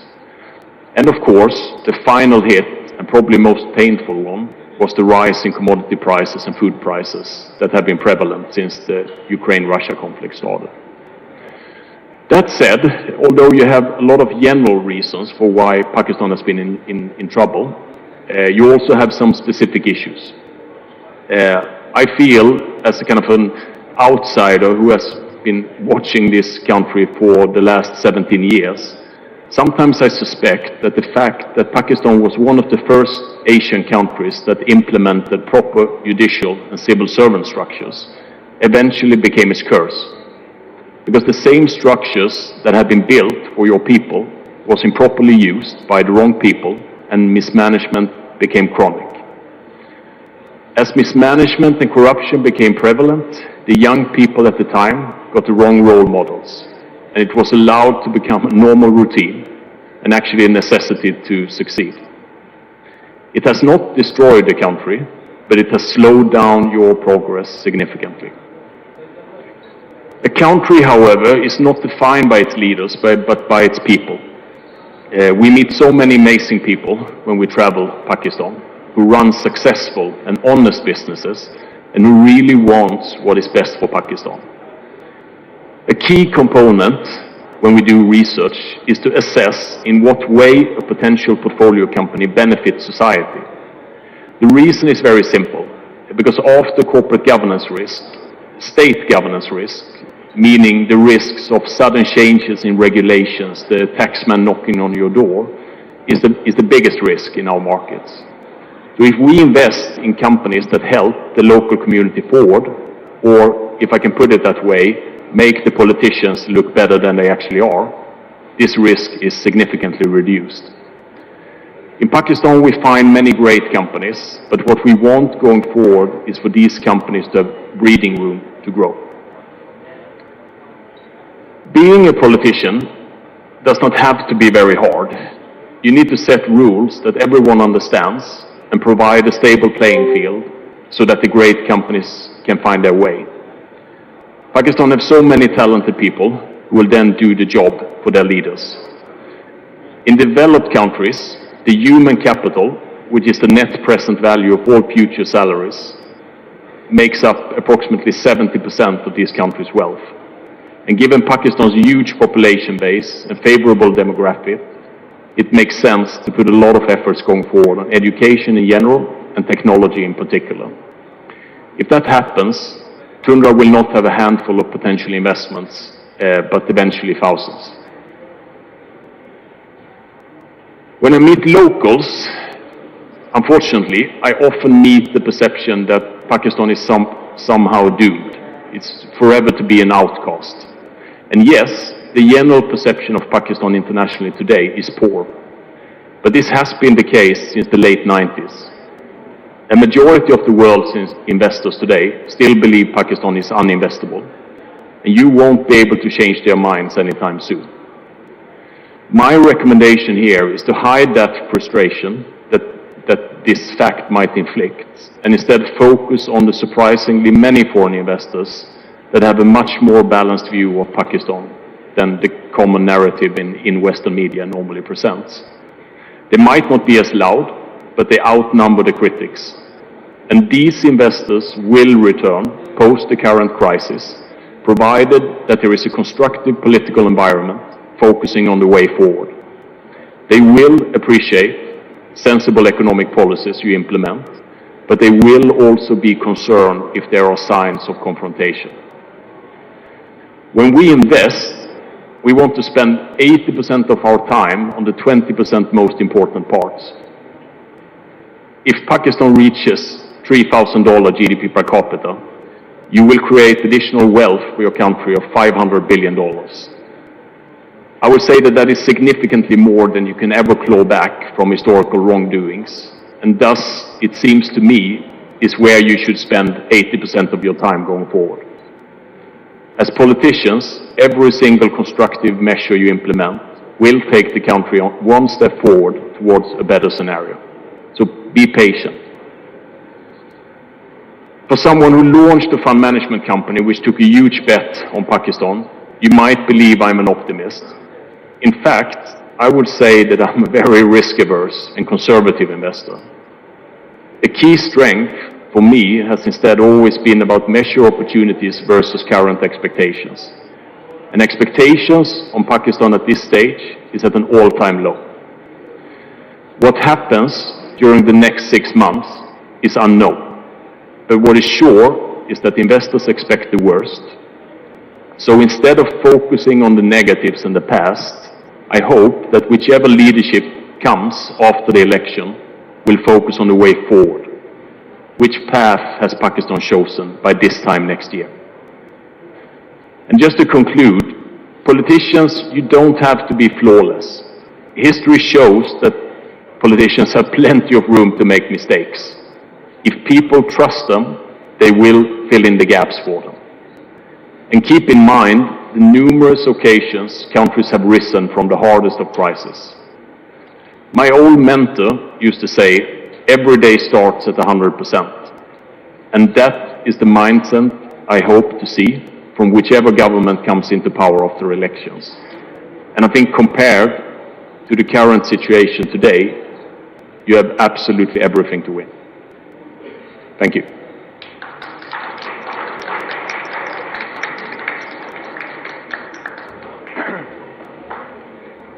Thank you very much, Matthias, and thank you for your time.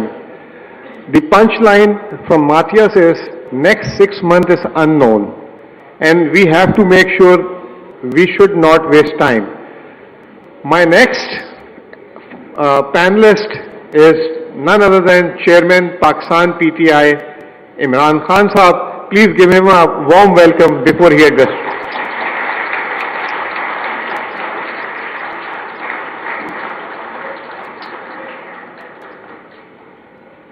ठीक है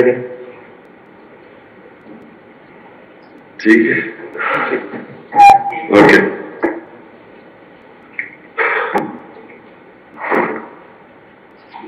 जी बिस्मिल्लाहिर्रहमानिर्रहीम शौकत तरीन मैं आपको और सारे जो panelist हैं पहले तो मैं सुन रहा था आपकी ये जो आज आपने सेमिनार में इकोनॉमी के ऊपर बातचीत की है तो पहले तो मैं आप सबको जिस तरह आपने डिफरेंट एस्पेक्ट्स के ऊपर बात की इकोनॉमी की तो मैं आपको खराज तहसीन पेश करता हूं। देखिए मैं जो इकोनॉमी के हालात हैं पहले मैं आपको सबको रिमाइंड करवा दूं कि हम जब 2018 में आए थे तो हालात तब भी बहुत बुरे थे और जो सबसे बड़ा मसला हमारे सामने था वो करंट अकाउंट डेफिसिट था क्योंकि पाकिस्तान फंसता इधर आके है। हमने कभी अपनी एक्सपोर्ट्स के ऊपर जोर नहीं लगाया ہمارے سامنے ایسٹ ایشین ٹائیگرز بنے, چائنا کو ہم نے دیکھا پچھلے 30 سال میں آگے بڑھتے ہوئے. ساروں نے بیسکلی ویلتھ کریشن کی ایکسپورٹ بڑھا کے. یہاں تو میں نے کبھی کسی کو مجھے کبھی کسی نے نہیں بتایا کہ جناب سارے ملک کو ویلتھ کریشن ایکسپورٹس کو بڑھانے کے لیے سارے ملک کو توجہ دینی چاہیے, کیونکہ اگر آپ کی ایکسپورٹس ہی نہیں بڑھیں گی تو یہ جو مرضی آپ کر لیں, جیسے اکانومی گرو کرے گی پھنس جائے گا جا کے کرنٹ اکاؤنٹ آپ کا, اور وہ پھر جب ڈیفیسٹ ہوتا ہے پھر وہ سارا وہ بوم باس سائیکل پھر سے شروع ہو جاتا ہے. تو ہمارا تب بڑا تھا, اور مجھے یاد ہے کہ بڑی مشکلوں سے ہم نے پہلا 1 سال سروائیو کیا. اور مجھے ابھی بھی یاد ہے کہ اگر ہمیں سعودی عربیہ, UAE اور چائنا ہیلپ نہ کرتے تو ہمارے پاس پیسے نہیں تھے اپنی لائبلٹیز دینے کے لیے. تو وہ بڑا ٹائملی انہوں نے ہماری مدد کی, اور اس کے بعد جیسے ہم تھوڑا سٹیبلائز ہو رہے تھے تو پھر کووڈ-19 آ گئی.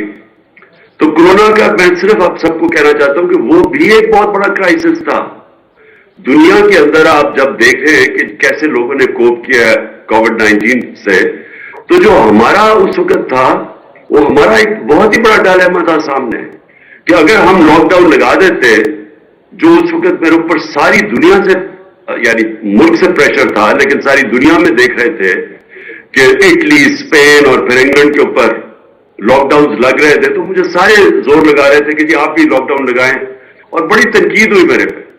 لیکن میرا تو بیسک سوال یہ تھا کہ پہلے ہماری اکانومی ہم نے 1 سال سٹیبلائز کرتے کرتے اس کو بالکل سکویز کر دیا تھا, ہماری گروتھ ریٹ بالکل گر چکی تھی. تو اس کے بعد ہم کووڈ میں اگر شٹ ڈاؤن کر دیتے اپنی اکانومی تو یہاں تو لوگوں نے بھوکے مر جانا تھا. اور پلس کبھی بھی کسی نے مجھے جواب نہیں دیا. میں سب سے پوچھتا تھا کہ دیہڑی دار کا کیا بنے گا جو پیسہ کما کے بچوں کو کھلاتا ہے, تو کسی کے پاس جواب نہیں تھا اس کا. اینی وے, وہاں ہم نے بڑے بولڈ فیصلے کیے, اور مجھے بڑا فخر اپنی ساری ٹیم پہ کہ ہم نے بڑے انوویٹو قسم کے فیصلے کیے. میں نے خود پھر وہ جو IMF کی ہیڈ تھی ان کو میں نے خود ٹیلی فون کر کے بڑی مشکل سے کنونس کیا کہ ہمیں جو IMF کا پروگرام ہے اس سے ہمیں آپ کو تھوڑی لیو دینی پڑے گی, نہیں تو ہمارے یہاں لوگ بھوکے مر جائیں گے. اور اس کو پھر کنونس کر کے ہم نے اپنی ایگریکلچر کے اوپر پوری خاص طور پہ کنسٹرکشن انڈسٹری کے لیے پھر ہم نے ان سے خاص رعایت لی, انسینٹیوز لیے, اور ہم نے ہماری جو کنسٹرکشن انڈسٹری تھی اس کے اندر جو گروتھ ہوئی اس سے ایکچولی روزگار بھی بچا دیا لوگوں کا, اور ہماری جو گروتھ ریٹ تھی اس کو بھی آہستہ آہستہ پک کرنا شروع کیا. اور جو تیسرا اور چوتھا سال تھا اس کے اندر ڈسپائٹ کووڈ ہماری جو مینشن کیا ہوگا 5.7% گروتھ ریٹ تھی, اور جو آخری سال میں 6% تھی. تو ہم ایک بڑے یعنی ڈبل کرائسس سے نکلے تھے. ایک تو پہلے ہی ہمارا جو میسو کرنٹ اکاؤنٹ ڈیفیسٹ تھا, اور دوسرا کووڈ کا جو مسئلے آئے. اب کوشچن سب سے پہلے تو یہ ضرور پوچھنا چاہیے کہ ادھر سے جب یہ رجیم چینج کی گئی تو مجھے ابھی بھی سمجھ نہیں آئی کہ جو رجیم چینج کرنے والے تھے کیا انہوں نے ریئلائز کیا کہ ساری دنیا میں کموڈٹی سپر سائیکل آیا ہوا تھا, انرجی پرائسز ساری دنیا میں اوپر چلے گئے تھے, اور کیا انہوں نے ریئلائز نہیں کیا کہ ہم بڑا ایک بیلنسنگ ایکٹ کر رہے تھے پاکستان میں. ہر روز میں جب آفس جاتا تھا تو سب سے پہلے ہماری ہوتی تھی کہ ہمارے ریزروز کا کیا حالات ہیں, ہماری ایکسپورٹس بڑھ رہی ہیں. یعنی خوف یہ ہوتا تھا کہ ہم اپنے اس کو کرنٹ اکاؤنٹ ڈیفیسٹ کو کنٹرول کریں, کیونکہ تیل کی قیمت $100 سے اوپر چلی گئی تھی. لیکن جنہوں نے جب یہ ہمیں پتا چلا کہ سازش ہو رہی ہے تو میں نے خود اور پھر میں نے شوکت ترین کو بھیجا بتانے کے لیے نیوٹرلز کو کہ دیکھیں اگر آپ جو واقعی کہہ رہے ہیں آپ نیوٹرل رہیں گے اور اس سازش پہ, تو یہ کنٹرول نہیں ہوگی اکانومی کسی سے. یہ اس کا جو امپیکٹ پڑے گا پولیٹیکل ڈیسٹیبلائزیشن کا, تو اس کا ڈائریکٹ امپیکٹ آپ کی اکانومی پہ پڑے گا, اور وہ آگے فریجائل قسم کا بیلنس ہے اور ساری دنیا میں ایشوز ہیں. تو یہ جو اکنامک مینیجرز جن کو ہماری جگہ لایا جا رہا ہے ان کا تو ٹریک ریکارڈ 30 سال کا ہے. وہ کون سا گولڈن ایرا تھا جب انہوں نے کوئی اکانومی کو بڑا اچھا سنبھالا تھا؟ کیونکہ 90s کے اندر ڈاکٹر عشرت حسین اپنی کتاب میں لکھتے ہیں کہ 90s سے پہلے پاکستان تو سارے سب کانٹیننٹ میں اکنامک انڈیکیٹرز پاکستان کے بہتر تھے. 90s میں ہم پیچھے جانا شروع ہوئے جب سے یہ دو خاندان آئے ہیں. تو ان کا کون سا ٹریک ریکارڈ تھا کہ انہوں نے کس ملک کو اکانومی کو سنبھالا تھا کہ ان کو پھر لایا جا رہا تھا؟ اور وہی جو آج ہوا، آج جو ہوا ہے یہ ہونا ہی تھا. اور میں نے اس سے 5-6 مہینے پہلے میں نے یہی پریڈکٹ کیا تھا کہ یہ جو گورنمنٹ آئی ہے انہوں نے ملک کو ڈیفالٹ کی طرف لے جانا ہے. اور میرے اوپر انہوں نے کہا جی آرٹیکل 6 لگا دینا چاہیے، غدار ہے یہ ملک کا. تو آج اب جدھر ہم کھڑے ہیں کوشچن تو اب یہ ہے کہ اسے نکلنا کیسے. نمبر 1 چیز، جب تک اس ملک کے اندر پولیٹیکل سٹیبلٹی نہیں آئے گی، کوئی بھی آپ جینیس لے آئے اکانومی کا وہ اب کچھ نہیں کر سکتا. کیونکہ جو اکانومی ہے، اکانومی ڈائریکٹلی ساری دنیا کے اندر وہ ڈیمانڈ کرتی ہے سرٹنٹی. جب تک سرٹنٹی نہیں ہوتی بزنسز، ہم سب جانتے ہیں اور آپ تو خیر میرے سے بہتر جانتے ہیں اکانومی جہاں بیٹھے ہوئے ہیں، تو وہ جب تک ایک اکانومی کے اندر لوگ پریڈکٹ نہیں کر سکتے کہ میں آج اگر پیسہ انویسٹ کروں گا تو آگے اگلے 6 مہینے 1 سال 2 سال تک ماحول کیا ہوگا ملک کا، لوگ انویسٹ نہیں کرتے. تو آج جدھر ہم کھڑے ہیں یہ کون آج پریڈکٹ کر سکتا ہے کہ 1 مہینے کے بعد کیا ہوگا پاکستان میں؟ کسی کو بھی نہیں پتا. اسی لیے سارے جو باہر کی بھی بزنس جو فائنانس کمیونٹی ہے وہ بھی اس کا ریفلیکٹ کر رہا ہے. یہ جو سی ڈی ایس پاکستان کا پہنچ گیا 122 پہ، وہ ریفلیکٹ کر رہا ہے کہ وہ اب نہیں فیل کرتے کہ پاکستان کی اکانومی اپنی لائبلٹیز بیٹ کر سکتی ہے. اندر پہلے گیلپ کی سروے ہے کہ 88% بزنس مین کہتے ہیں کہ جو پاکستان کا ڈائریکشن ہے اکانومی کا، یہ گورنمنٹ کا، وہ غلط طرف ہے. یعنی ان کا بھی کانفیڈنس نہیں ہے. تو کانفیڈنس تو ریسٹور کرنے میں صرف ایک چیز ہے اور وہ الیکشن کروانا. اور یہ اب سے نہیں، یہ جب سے ہماری گورنمنٹ گئی ہے میں تب سے لگا ہوں کہنے کہ آپ جب تک الیکشن نہیں کروائیں گے اس ملک میں پولیٹیکل سٹیبلٹی نہیں آنے لگی. اور یہ ہمیں کہنا، سارے کہہ رہے جی کہ یہ جو آپ ساری موومنٹ کر رہے ہیں یا پولیٹیکل ایکٹیویٹی کر رہے ہیں یہ کوئی واپس پاور آنے کے لیے کر رہے ہیں. پاور میں تو ہم نے آنا ہی ہے انشاءاللہ. وہ تو آپ جو حالات یہ گورنمنٹ نے کر دیا ہے، ہمیں تو کوئی الیکشن کیمپین کرنے کی بھی ضرورت نہیں ہے. جو اس وقت ملک کا حال ہے اور جو اکانومی کا حال ہے، جو مہنگائی کا حال ہے، اور جو آج بزنس کمیونٹی جو شاید سمجھتی تھی کہ یہ کچھ کر دیں گے، وہ سب کو اب یہ متفق ہے کہ گورنمنٹ تو اب کچھ نہیں کر سکتی. لیکن اور جتنی دیر چلتا جائے گا ہماری پارٹی گین کر رہی ہے اور وہ واضح ہے، چاہے بائی الیکشنز ہو چاہے اوپینین پولز ہو.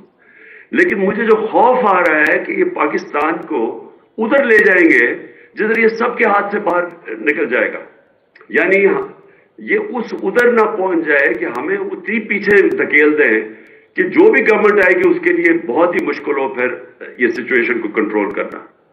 تو میری number 1 free and fair elections, اور یہ جتنی جلدی ہو سکے یہ ہماری ریوائول کی بگننگ وہ ہوگی. یعنی ہم پھر سے شروع کریں گے اپنے ملک کو اٹھانے کے لیے. وہ ہوگا ہی تب جب کہ ایک گورنمنٹ آئے اور گورنمنٹ آئے اچھی اکثریت سے. مجھے اگر کسی نے پوچھا کہ جی آپ اگر پھر سے آپ کو موقع ملتا 2018 میں تو آپ کیا کریں گے، تو ود ہائنڈ سائٹ میں کبھی گورنمنٹ نہ لیتا. کیونکہ ایک طرف اکنامک چیلنجز بڑے تھے، دوسری طرف پاکستان کے اندر رول آف لا نہیں ہے.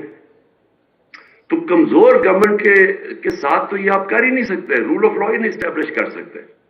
آپ یہ اکنامک چیلنجز فائٹ کر ہی نہیں سکتے جب تک آپ کی اسٹیبل گورنمنٹ نہ ہو. پریزیڈینشل سسٹم بالکل مختلف ہے، اس پہ اسٹیبلٹی ہے. لیکن پارلیمنٹری سسٹم جس کے اندر coalition government with a thin majority, اس کے لیے تو بہت ہی مشکل ہے کہ بڑے چیلنجز کو کوپ کرنے کے لیے. تو میں اگر پھر سے ہوتا میں پھر الیکشن کروا دیتا، میں کبھی گورنمنٹ نہ لیتا. تو میں اب سمجھتا ہوں کہ ایک گورنمنٹ آئے ود اے کلیئر میجورٹی اور وہ پھر سب سے پہلے رول آف لا امپلیمنٹ کرے. میں ایک اکانومی کی اب بات کر رہا ہوں. اکانومی جو ہے, جو پاکستان کی اکانومی کے مسائل ہیں وہ ریلیٹڈ ہے رول آف لا سے. جب تک رول آف لا نہیں ہوتا آپ کی گورننس ٹھیک نہیں ہو سکتی. یہ جو مافیاز بیٹھے ہوئے پاکستان میں ہر جگہ, مجھے جو سب سے بڑا پرابلم کیا ہے, مافیاز ہے. میں ایف بی آر کے اندر شروع میں ہم ٹیکنالوجی لانا چاہتے تھے, ہم کوشش کرتے رہے کہ وہ ٹیکنالوجی کا استعمال کر کے ہم اپنی ٹیکس کلیکشن بڑھائیں. آپ یقین کریں کہ 1 سال تک ہر وقت وہ سیبوٹاج ہو جاتا تھا اندر سے. اندر لوگ بیٹھے ہوئے تھے جو نہیں لانا چاہتے تھے, کیونکہ پریزنٹ سسٹم سے اتنا زیادہ اس میں پلفریج ہے, وہ ٹیکنالوجی نہیں آنے دیتے تھے. جب اینڈ میں مجھے افسوس یہ ہے کہ جب ہم فائنلی ہم نے یہ بریک ڈاؤن کر کے اور ہم پہنچ گئے ٹریک اینڈ ٹریس سسٹم پہ, یہ جو سیلز ٹیکس کی ایویژن ہے وہ بلینز اور بلینز میں ہے, وہ ہم نے جب ٹیکنالوجی وہ لے آئے. اور دوسرا پھر ہم نے یہ ڈیٹا بیس, نادرا کے ڈیٹا بیس سے ٹیلی کر کے, شوکت ترین نے پتہ نہیں مینشن کیا یا نہیں, ہم نے آئیڈینٹیفائی کیے ٹیکس پیئرز جو کہ اچھے لائف سٹائل ان کا تھا لیکن زیرو ٹیکس دیتے تھے, وہ ہم نے بیس بڑھانے کے لیے ادھر ہم پہنچے. تو انفارچونیٹلی تب ہماری گورنمنٹ کرا دی گئی. تو نمبر 1 چیز ہے کہ پاکستان میں ایک طاقتور government rule of law establish کرے. یہ جو مافیاز ہے ہر جگہ, شوگر مافیا ہے, یہ سیمنٹ ہے, سب سے بڑا مافیا ریل اسٹیٹ مافیا. آپ سوچ نہیں سکتے کہ ان کی اب اس وقت پاور کیا ہے. اور اب میں آپ کو مثال دیتا ہوں کہ ابھی جو ریسنٹلی ہوا ہے, ہم نے ایک ایل ڈی اے والے آئے میرے پاس, انہوں نے اس کے ڈی جی نے مجھے بتایا کہ 200 ارب روپے کی زمین بیچ دی گئی ہے. یا وہ دریا کے اندر تھی, ریور بیڈ میں تھی, یا وہ اریگیشن کی, اور یا فارسٹ کی زمین, اور وہ بیچ کے پلاٹس بیچ کے پیسہ بھی باہر چلا گیا. تو میں نے ان سے پوچھا تم نے کیوں نہیں ایکشن کیوں نہیں لیا؟ انہوں نے کہا ملٹیپل ایف آئی آرز کاٹی, پولیس کو پیسہ کھلایا ہوا تھا, پولیس نہیں وہ اس کو اپروچ کرتی تھی. انہوں نے جب لوگ اپنے بھیجے انہوں نے باقاعدہ مارا ان کے لوگوں کو اور الٹی ان کے اوپر ایف آئی آر کاٹ دی. انہوں نے جو بھی ڈپارٹمنٹ جاتی تھی نیچے سے پیسے, اتنا پیسہ ہے اس میں. تو آپ یہ سوچ لیں کہ یہ ہر لیول پہ چل رہا ہے. اور آپ امیجن کریں پیسہ کتنا ہے پاکستان میں, کہ یہ جب میں نے سی ڈی ایم بڑی مشکلوں سے ہم نے کیڈسٹرل میپنگ کروائی, وہ بھی دیر لگی, ڈیلے کرتے رہے. تو جب ہم نے وہ میپنگ کروائی, یعنی ڈیجیٹلائزیشن کی, ہم نے لینڈ ریکارڈز کی, تو صرف اسلام آباد میں 1200 ارب روپے کی زمین کے اوپر قبضہ ہوا ہے, گورنمنٹ کی زمین کے اوپر. اور یہ سارے پاکستان میں ایسے ہی ہے.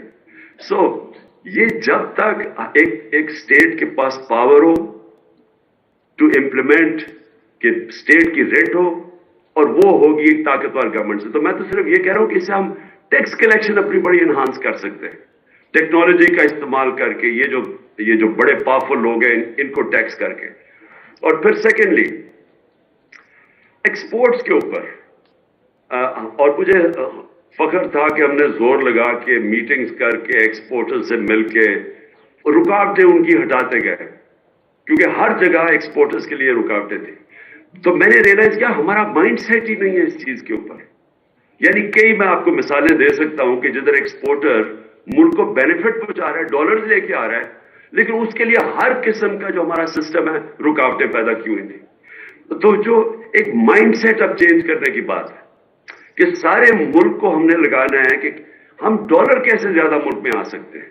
ہم نے ریمیٹنسز بڑھائی, ہم نے انسینٹیوائز کیا اپنی اوورسیز پاکستانیز کو, انہوں نے بینک چینل سے پیسے بھیجے, تو ریکارڈ ریمیٹنسز بھی آئی. لیکن اس سے بہت کچھ اور ہو سکتا ہے. سب سے بڑی چیز یہ ہے کہ جب رول آف لا ہو تو ہمیں انویسٹمنٹ آئے گی باہر سے. میری کنٹینشن یہ ہے کہ 10 بلین بیرون پاکستانی ہیں. اگر ہم ان میں سے 20 لاکھ کو بھی 15 لاکھ کو بھی اگر ہم ان کو انویسٹمنٹ کے لیے لے آئیں پاکستان میں, تو وہ ہمیں, میرے خیال میں وہ اتنا زیادہ پیسہ لا سکتے ہیں کہ ہمیں ضرورت نہیں ہے کسی سے پیسے لینے کی. لیکن ان کا, اور اب اوورسیز پاکستانی سے پوچھیں, کیونکہ میرا ان سے انٹریکشن ہے, انہوں نے مجھے شوکت خانہ میں مدد کی, نمل یونیورسٹی میں 30 سال سے میرا انٹریکشن ہے, پی ٹی آئی میں جس کو یہ فورن فنڈنگ کہتے ہیں, یہ اوورسیز پاکستانیوں نے ہمیں فنڈ کیا. آپ ان سے پوچھیں کہ کیوں نہیں انویسٹ کرتے پاکستان میں, دبئی میں چلے جاتے ہیں انویسٹ کرنے کے لیے. یہی پاکستانیز آپ دیکھیں گے ملیشیا بھی انویسٹ کرتے ہیں, پاکستان نہیں آتے. ایک وجہ ہے, کسی کو کانفیڈنس نہیں ہے کانٹریکٹ انفورسمنٹ پہ. ان کو یہ خوف ہے کہ ان کے ساتھ کوئی فراڈ ہوگا, اور ہوتے ہیں. زمین پہ ان کے قبضے ہو جاتے ہیں, پلاٹس پہ قبضے ہو جاتے ہیں. تو اگر آپ نے کوئی کاروبار شروع کرنا ہے, ان کو کانفیڈنس ہی نہیں ہے کہ یہاں ان کو پروٹیکشن ملے گی پاکستان کے انصاف کے نظام سے. سو میں اگر آپ کو سارا سالو کر دوں اینڈ میں, کہ دیکھیں جو جدھر یہ لے کے جا رہے ہیں پاکستان کو, مجھے افسوس سے کہنا پڑتا ہے کہ جو بھی اب گورنمنٹ آئے گی اس کو وہ سٹیپس لینے پڑیں گے جو ہم نے آج تک لیے نہیں ہیں. وہ اس کا بیسس ہوگا کہ ہم نے قانون کے نیچے قانون کی بالادستی قائم کرنی ہے, اور یہ نمبر 1 چیز ہوگی جو, اور یہ آسان نہیں ہوگا کیونکہ جو طاقتور ہے وہ آرام سے قانون کے نیچے نہیں آتا. لیکن اگر ہم نے یہ شروع کر دیا تو جیسے جیسے لوگوں کو کانفیڈنس ہوتا رہے گا پاکستان کے جسٹس سسٹم میں, تو یہاں انویسٹمنٹ کی کوئی کمی نہیں ہے, کیونکہ 22 کروڑ لوگ ایک بہت بڑی مارکیٹ ہوتی ہے. یہ مجھے سیمنز کا مجھے چیئرمین ملا ادھر ڈیووس میں, تو وہ میرے سے پوچھ رہا تھا کہ کیوں نہیں سارے اس وقت ساری دنیا کی بڑی بڑی ملٹی نیشنلز کے ہیڈ کوارٹرز پاکستان میں ہونے چاہیے. آپ کا 22 کروڑ کی آپ کی آبادی ہے, لیکن آپ اس کو جب آپ آگے بڑھیں گے تو ایونچولی وہ آ جائے گا کہ ان کو پاکستان کے سسٹم میں کانفیڈنس نہیں ہے. تو ایک ہمیں اسٹیبلٹی چاہیے, ایک گورنمنٹ آئے جو کہ 5 سال کے لیے آئے اور اسٹیبل گورنمنٹ. اس کے بعد وہ انفورس کرے رول آف لا, جس کے اندر بزنس کی پروٹیکشن کے لیے کانٹریکٹ انفورسمنٹ. اس کے لیے اگر آپ اسپیشل کورٹس بھی بنانے پڑے, لیکن جو ایکسپورٹ انڈسٹری جو بھی انویسٹ کرتا ہے ہماری ایکسپورٹ انڈسٹری کے اندر, ان کو اسپیشل انسینٹیوائز کریں. جو بھی آگے سے اگر کبھی جو میرے سے ایک غلطی ہوئی, وہ اینڈ میں ہم نے کرنے کی کوشش مجھے شروع میں کرنا چاہیے تھا کہ آگے سے جو بھی ہم اب ایمنسٹی کبھی دیں تو ایمنسٹی صرف ایک ہونی چاہیے کہ جو بھی اپنا پیسہ انڈسٹری میں لگائے گا اسی کا صرف وہ بلیک کا پیسہ وائٹ کر سکتا ہے. یعنی ہم سارا ڈائریکشن اپنے ملک کا ویلتھ کریشن میں لگائیں, انڈسٹری میں لگائیں. بزنسز کی رکاوٹیں جو ہم دور کر رہے تھے اسمال اور میڈیم انڈسٹری کے لیے, ہم نے خاص طور پہ اینڈ میں میٹنگز دیتا تھا, ان کی گلوٹین کرتے تھے جو ڈفرنٹ ریگولیشنز ہیں جو ان کو ان کے لیے کاسٹ آف ڈوئنگ بزنس میں اضافہ کر دیتے تھے. اور میں آخر میں یہ کہنا چاہتا ہوں کہ دیکھیں میرا جتنا بھی یہ 3.5 سال میں نے دیکھا کہ اتنا زیادہ پوٹینشیل ہے یہاں.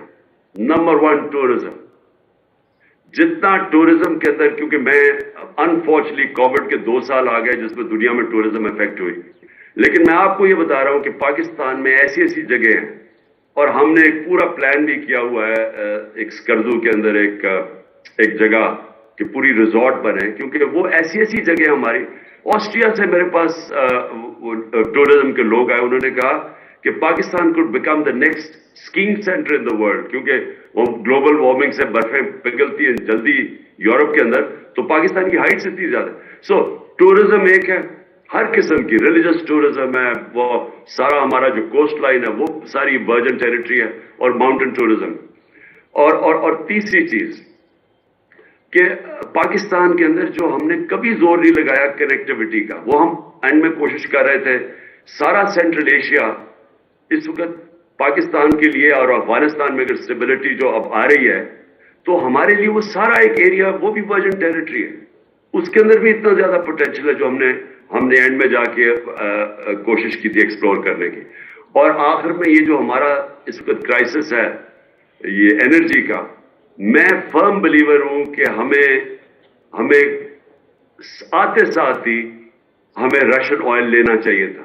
ہم نے ان سے بات کر لی تھی کہ اپریل کے اندر ہم نے روس سے تیل خریدنا شروع کر دیا تھا ڈسکاؤنٹڈ ریٹ پہ جو ہندوستان کر رہا تھا. اور یہ اتنے خوف زدہ ہوتے ہیں امریکن سے, یہ ریئلائز نہیں کرتے کہ انڈیا ہمارے سامنے, انڈیا نے سٹینڈ لیا, انہوں نے پوری زور لگایا کہ انڈیا روس کا تیل نہ لے. آپ کے سامنے ہے وہ جو انڈین فورن منسٹر نے کتنی اپنے ملک کے لیے وہ کھڑا ہوا. یعنی وہ امریکنز انڈرسٹینڈ کرتے ہیں یہ چیز. ہمارا اس وقت تقریباً 10 کروڑ لوگ ہیں جو ولنریبل ہیں. 5 کروڑ لوگ ہماری غربت لکیر سے نیچے ہیں. 5 کروڑ لوگ اوپر اتنے ہیں کہ اگر پرائس شاک آتا ہے وہ نیچے چلے جاتے ہیں. تو اس وقت جو سب سے بڑا پرابلم ہے یہ جو انرجی ڈریون انفلیشن ہے. تو ہمیں تو اس کے اوپر پورا اپنا ان کو اور میں بلیو کرتا ہوں کہ ہم کنونس کر سکتے تھے امریکنز کو. ہم کنونس کر سکتے تھے کہ ہمیں سستا تیل آنے دو. تو فائنلی میں یہ سمجھتا ہوں کہ جو چیلنجز بڑے ہیں پاکستان میں, لیکن میں یہ بھی بلیو کرتا ہوں کہ اگر ہم وہ سٹیپس اٹھائیں جو ہم نے ابھی تک دے لیے پاکستان میں, ہم نے جو کی ہے, میں پھر سے میری ساری جو زندگی کی سٹڈی ہے دنیا میں کہ امیر اور غریب ملکوں میں فرق یہ ہے کیا. امیر ملکوں کے اندر رول آف لا ہے, غریب ملکوں کے اندر انفارچونیٹلی سارے جتنے بھی غریب ملک ہیں وہ ان کے اندر طاقتور کے لیے قانون ہے اور کمزور کے لیے دوسرا ہے. اور یہ واحد وجہ ہے کہ وہ غریب رہ جاتے ہیں. نائجیریا تیل کے اوپر بیٹھا ہوا ہے, غربت ہے کیونکہ رول آف لا انڈیکس کے اوپر نائجیریا 7% ہے. سوئٹزرلینڈ وداؤٹ ریسورسز خوشحال طبقہ کیونکہ 99.9% رول آف لا ہے. ساری ویسٹرن ڈیموکریسیز 90% سے زیادہ ہے. تقریباً ساری مسلمان دنیا 20% سے کم ہے اور پاکستان 10% سے کم ہے. تو جب تک یہ جو اصل ایشو ہے, خوشحالی آتی ہے رول آف لا کے بعد, انصاف ہوتا ہے تو خوشحالی آتی ہے. یہ جو کہ دنیا کے ایکسپیرینس پہ ثابت ہو گیا. اور میں بھی یہ سمجھتا ہوں کہ ہمیں اگر اللہ نے موقع دیا تو جو سب سے امپورٹنٹ چیز ہے ہم نے اسٹرینگتھن کرنا ہے اپنا انصاف کا نظام. Thank you.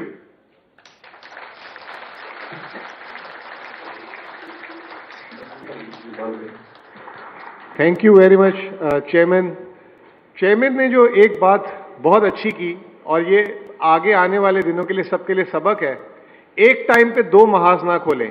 یہ مجھے آج سے 15 سال پہلے میرے ایک باس نے کہا تھا. جب میری شادی ہو رہی تھی تو میں نوکری چھوڑنے کی سوچ رہا تھا, تو میرے باس نے مجھے کہا تھا کہ بیٹا آپ شادی بھی کر رہے ہو اور نوکری بھی چھوڑ رہے ہو تو دونوں جو ہے نا ناکام ہو جائے گی. اسی طرح چیئرمین نے ایک بات کی کہ جب کموڈٹی سپر سائیکل جو 1970s کے بعد آیا ہوا تھا اور جو ہے ہماری حکومت اس سے فائٹ کر رہی تھی, اس وقت آپ نے رجیم چینج کر کے جو ہے نہ کموڈٹی سپر سائیکل کو آپ کر سکے اور نہ لوکلی چیزیں مینیج کر سکے. لیکن چیئرمین نے ایک پیغام آپ ساروں کے لیے دے دیا ہے کہ جیسے ہی وہ آئیں گے پاکستان میں وہ فیصلے ہوں گے جو شاید پاکستان کو 75 سال پہلے کر دے دیں شاید. اس کے ساتھ بہت بہت شکریہ آپ سب کا یہاں آنے کا. اور اب ہماری چھوٹی سی ہائی ٹی ہے, وہاں پہ آپ نیٹ ورکنگ کریں اور جو ہے ہائی ٹی انجوائے